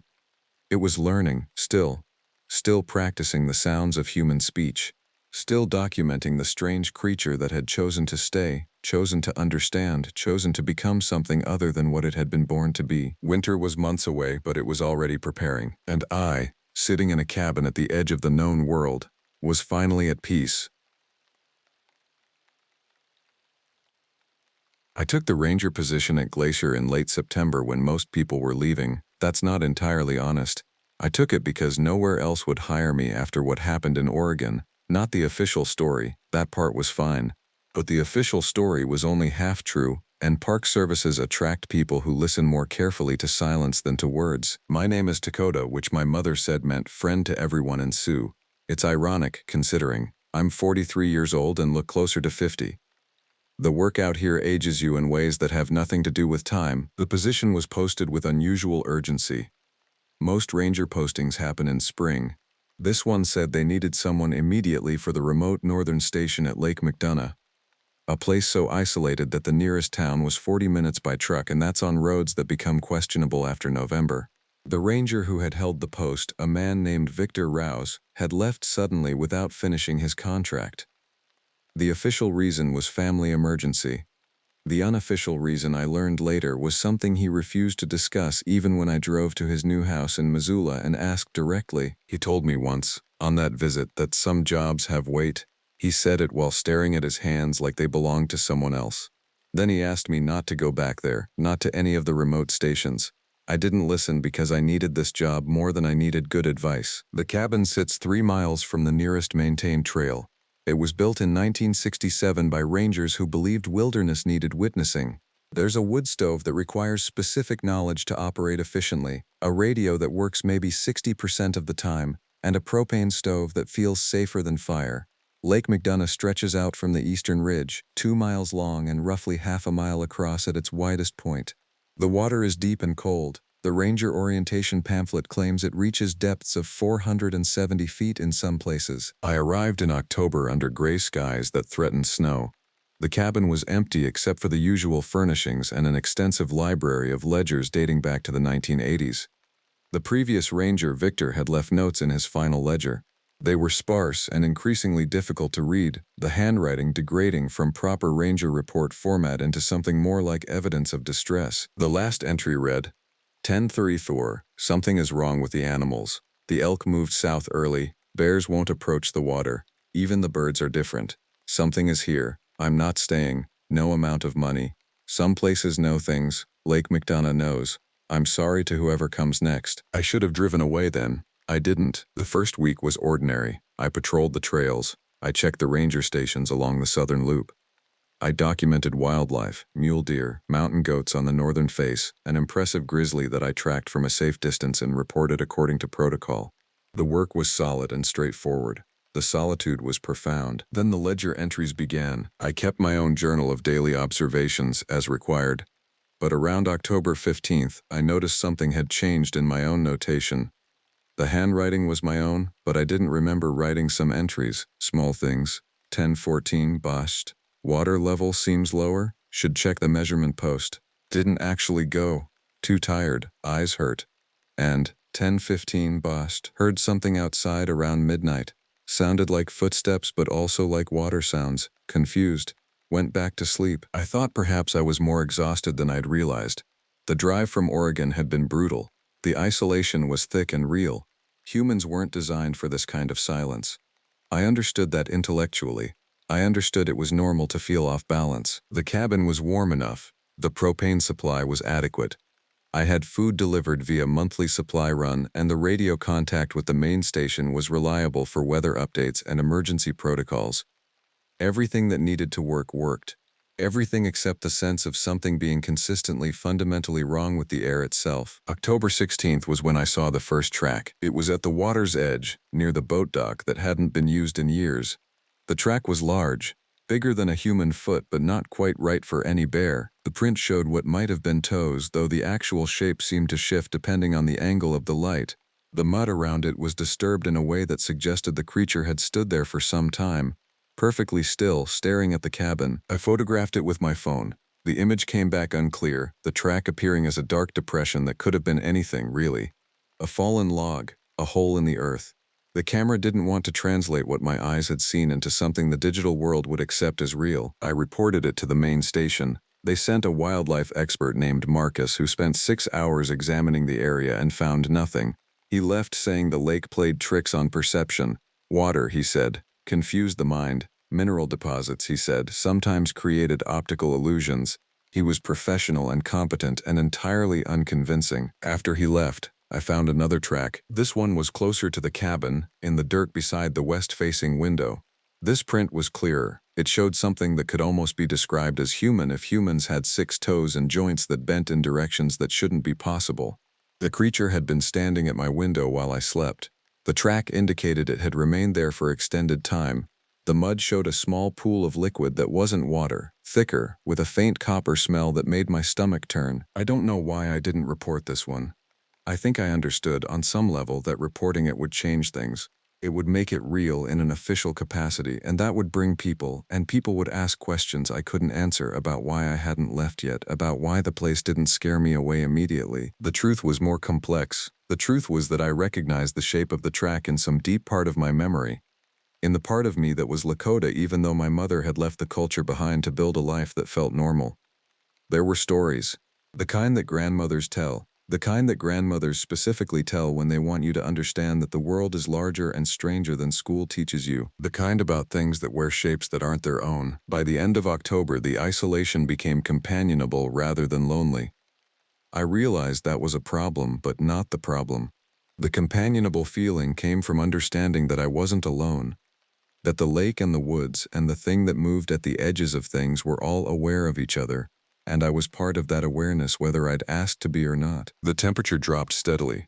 Snow came in October, early and hard, which the station said was unusual. The weather patterns were shifting, Marcus had mentioned. Climate change, natural variation, nothing extraordinary. But the snow came thicker each night, and some mornings I'd find the paths I'd cleared the day before had been walked across, not buried, but deliberately disturbed, as if something had decided to walk perpendicular to the easy trails, creating new paths that made no practical sense. The prints were always large and always wrong. I began a nightly routine of checking the locks on the cabin doors. The main door had a deadbolt and a chain. The back entrance had only a standard latch. The windows were old wooden frames, the kind that could be forced open with patience. These thoughts came to me unbidden, the practical reassessment of a structure I'd previously considered safe. One night in early November, I woke to find an animal smell in the cabin. Not the smell of bears or deer which I was familiar with from the work. This was something else, acrid and chemical, with an underlying sweetness that suggested flesh and rot mixed with something like sage and copper. The smell came from inside the cabin, which should have been impossible. Every door was locked, the windows were closed, the chimney had a screen. I rose and lit the stove. I made coffee with shaking hands and sat in the kitchen with a knife taken from the drawer. The knife was a small thing, a dinner knife with a dull blade, useless as a weapon, useful only as proof that I was making some kind of decision, taking some kind of action. The smell faded as dawn approached. By sunrise, it was gone completely, replaced by the clean, cold air that comes before snow. I convinced myself I'd imagined it. Trauma does strange things to sensory perception. The isolation was affecting me. My mind was creating elaborate narratives to explain simple occurrences. But that day when I went to check the supply shack behind the cabin, I found something the mind couldn't explain away. The shack door was open. The shack is where we store extra food supplies, batteries, fuel for the generators. It's kept locked and maintained carefully. The door wasn't forced. There were no marks on the lock. But it was open, and inside, something had eaten through nearly a quarter of the stored supplies. The destruction pattern was wrong. The food hadn't been randomly scattered but systematically sampled. A container of grain, opened and tasted. A box of powdered milk. The powder inside was compressed into dense clusters as if something had crushed it with tremendous force and then abandoned it. A case of canned goods. Several cans were opened, the metal peeled back with a precision that no animal I knew could achieve. And on the floor of the shack, barely visible in the corner, was a handprint. It was four-fingered, and the palm was human enough, but the fingers were too long and jointed incorrectly, bending back on themselves like an insect limb before curving forward. It had been pressed into the dust on the floor. The pressure was so intense that the concrete underneath showed cracks radiating outward from each point of contact. I photographed it again. Again, the image came back blurry and unconvincing. I reported the shack damage, claiming a bear had forced the door somehow. The explanation was accepted without much scrutiny. Bears were omnivorous. Bears could be clever. It wasn't unusual, but the supply officer asked if I wanted to transfer to a lower elevation station for the winter. The offer was genuine and kind. It was also a test. People who knew things, who had worked in isolated places and understood what isolation cost, they could sense when a situation was beyond the normal range of experience. I told him I was fine. I told him I was comfortable. I told him I intended to see the position through. That night, I burned sage in the cabin. A small bundle my mother had given me years ago that I kept in a drawer I rarely opened. As the smoke curled through the rooms, I spoke in Lakota, the language my mother had tried to teach me and that I'd mostly forgotten. The words came back slowly, imperfectly, but with weight. I was asking for protection. I was stating that this space was mine. I was declaring boundary and intention. For 3 days after burning the sage, the tracks stopped. The air felt lighter. The companionable wrongness that had been building receded enough that I could function without constant vigilance. I slept better. I ate more. I began to believe that whatever had been escalating had peaked and was passing. On the 4th day, I found a dead elk in the water. The elk was large, a bull with a 7-point rack. It had been in the water long enough that the body was starting to decompose, but not so long that I couldn't determine roughly what had killed it. The death wasn't from disease or age, the death was from violence. The animal's chest had been opened, not torn, but opened, as if something with precise anatomical knowledge had made deliberate incisions. The ribs were spread, the organs were gone. What remained was the hollow structure of the body, perfectly preserved in the cold water. The head was intact, and the elk's eyes were still clear, still looking upward through the depth toward the light. I used the emergency radio to report it. An elk death in water wasn't necessarily concerning. They drowned, they hit rocks, they died. But the way this one had died required explanation. The wildlife team sent someone out 2 days later. The elk was gone. The water when they arrived was clean and empty. Whatever had killed it and opened it had also removed it. The absence of the body was worse than its presence would have been. It meant something was removing evidence. It meant something was being careful. The nights grew darker. The cabin developed new sounds. Scratching at the walls that was too deliberate to be wind, movements in the rafters that were too heavy to be small animals. Once, a sound like breathing outside the locked door, loud and rhythmic, that lasted for hours. Each of these I documented. Each of these I reported with decreasing conviction that anyone would take them seriously. Then came November 30th, and the night everything became difficult to explain as coincidence or imagination. I was reading by the stove when I heard it, not the sounds I'd become accustomed to, but human words. A voice that was almost a voice, coming from the darkness beyond the window. It called my name, not Ranger, not Hey, my actual name, Dakota. I didn't respond. I turned toward the sound and saw, through the frost-covered glass, a shape that was approximately human.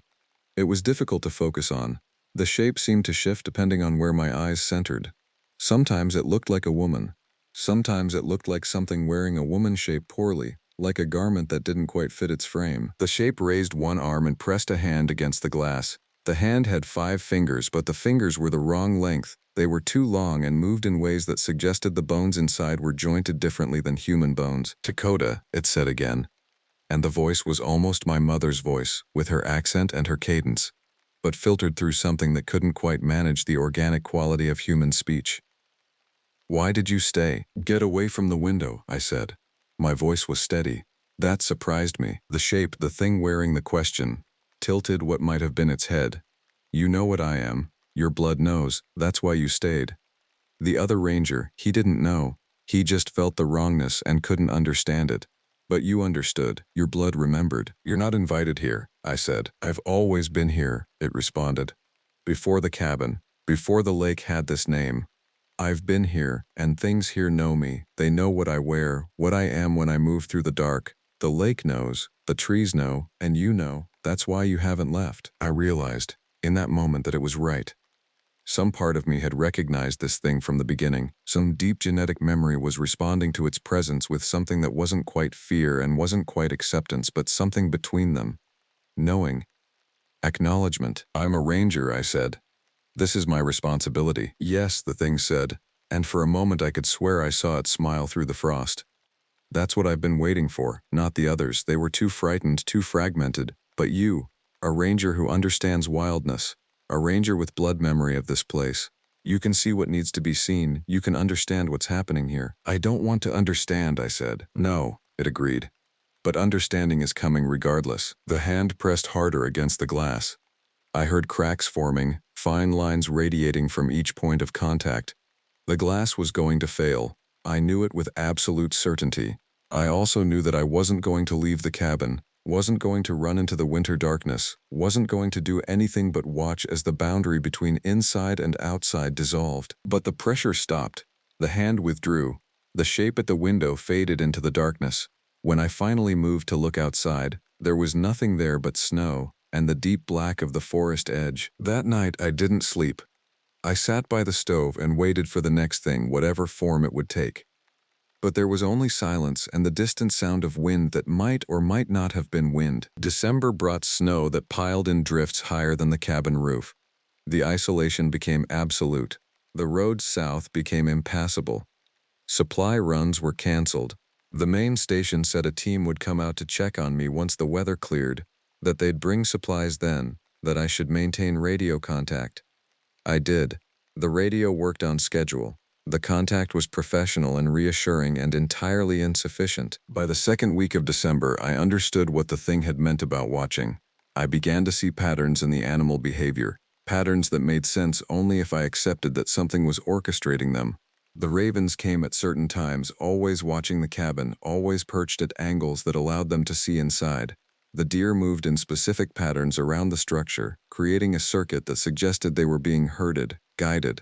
Once, I saw a wolf that was obviously the thing wearing the wolf shape poorly. The way it moved was too fluid, too intelligent, too aware.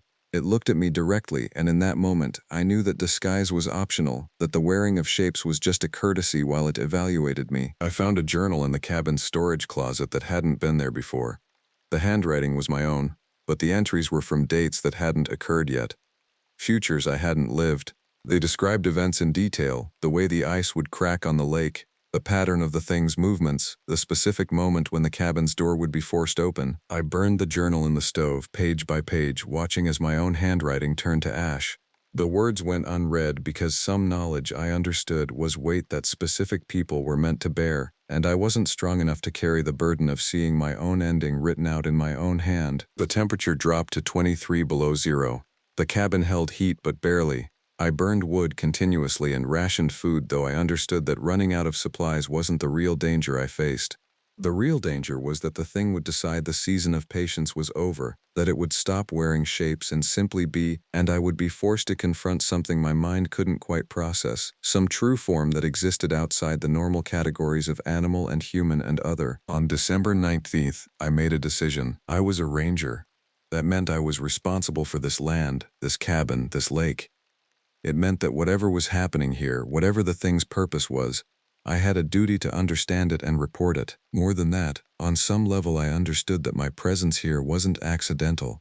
Blood memory didn't explain everything, but it explained enough.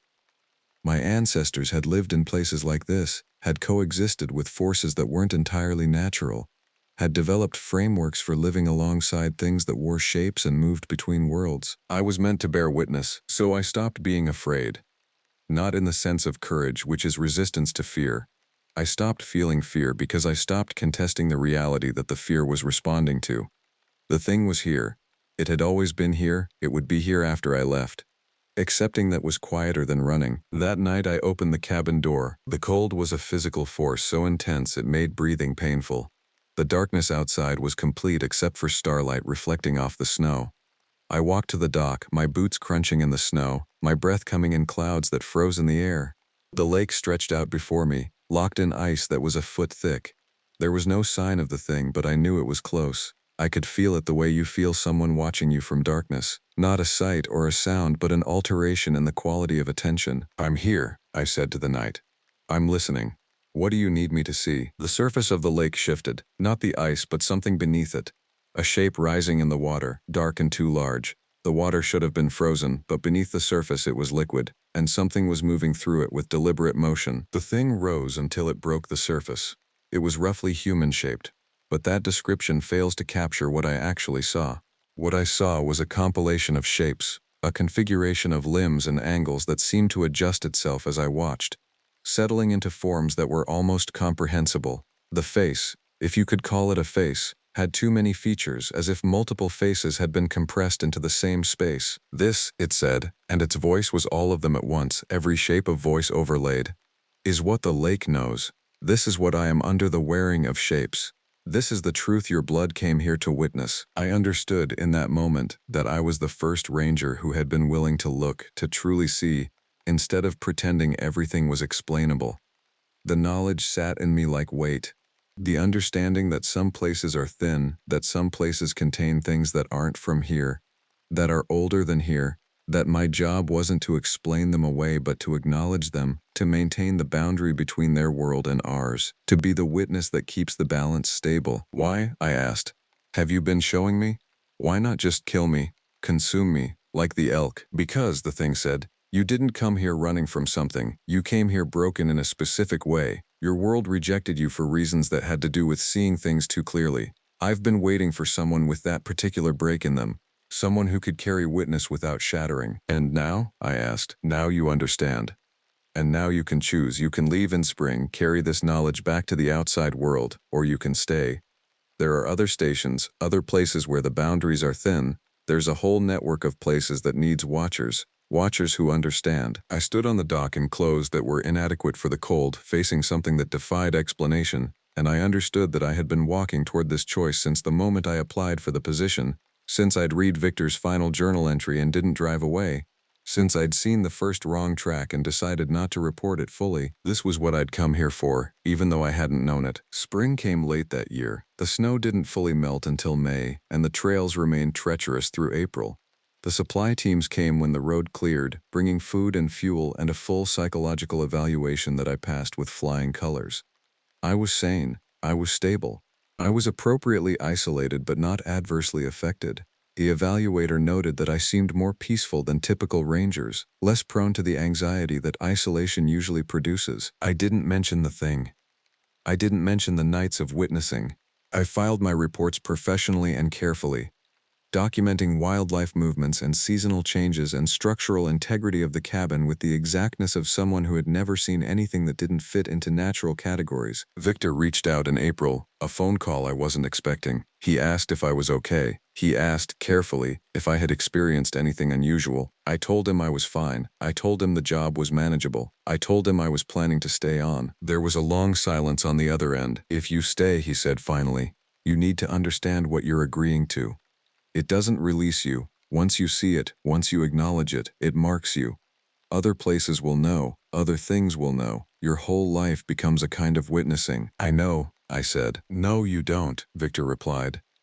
But you will. He hung up without saying goodbye. I never heard from him again. The thing never appeared again in its true form, but I felt its presence in ways that were beyond presence, in the way the animals moved, in the way the wind sounded, in the specific quality of the light on certain days. I understood that it wasn't observing me anymore. It was communicating with me. The way the lake communicated with it. The way the forest communicated with them both. In June, a family of hikers came through the area. A mother, a father, 2 children. They were lost, their GPS having failed in the mountains. I found them before nightfall and guided them back to the main road. The mother thanked me with tears in her eyes.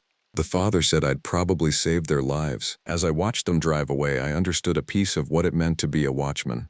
The thing at the lake kept the balance. It ensured that the deep places remained deep, that the boundary between the civilized and the wild stayed stable. My job was different. My job was to maintain the bridge, to be the person who stood between worlds, who could see the wilderness as it truly was and the people as they truly were, and keep them from colliding in ways that would destroy both. In August, I made my decision to stay through the winter again. The main station didn't fight it. Positions that demanded long-term isolation attracted people who were suited to it. Some people needed wildness more than civilization. Some people were made for watching. I've been at Lake McDonough for 3 winters now. I'll be here for 3 more minimum. The rangers who rotate through the other stations understand that I'm stable, reliable, exactly the kind of person who should be in these remote places. They don't understand, and I don't explain, that stability comes from accepting something larger than myself. That I'm not here to manage the wilderness for human use. I'm here to acknowledge its existence on its own terms. The thing at the lake, and I have an understanding now. It doesn't approach the cabin anymore. It doesn't need to. I walk the lake's perimeter most nights, and I feel it under the ice in winter, moving through the water in summer. I acknowledge it. It acknowledges my acknowledgement. That's the contract. Sometimes I see hikers who've gotten lost in the backcountry. Sometimes I guide them out. Sometimes I find them at the trail edge at dawn, confused about how they got there, with no memory of the night they spent in the deep forest. The thing returns them, usually. It's part of the balance. Last week, I found a journal by the dock. It wasn't mine. The handwriting was different, but the content was clear. Another ranger, in another place, describing similar experiences. There was an address written on the inside cover. Just a name and coordinates. I'll send a letter soon, carefully worded, to someone who I suspect understands what it means to watch the boundary between worlds. I suspect there are more of us than anyone knows. The stations where rangers stay longer than they should. The places where wildlife patterns don't follow predictable models. The locations where something exists that the official world refuses to acknowledge. But I acknowledge it. Every night, I stand at the water's edge, and I bear witness. I see the thing that wears shapes, that exists in the deep places, that is older than the mountains. I see the lake that knows it. I see the forest that accepts it, and I stand between that reality and the world of people who come here to hike and see natural beauty and leave unchanged by what they've walked through. That's what a watchman does. That's what I've become. The lake is quiet tonight. The water reflects stars that seem farther away than they should be. Tomorrow, I'll patrol the North Trail. I'll check the boundary markers. I'll do the work of a ranger, but tonight I stand in the cold and acknowledge the wildness that most people never glimpse, and I understand why I came here, why I stayed, why I will stay until someone else comes who has the particular kind of break in them that makes them capable of seeing clearly. Until then, I watch. The lake watches with me, and in the depth below, something ancient and patient continues its own endless watching, waiting, and the balance holds.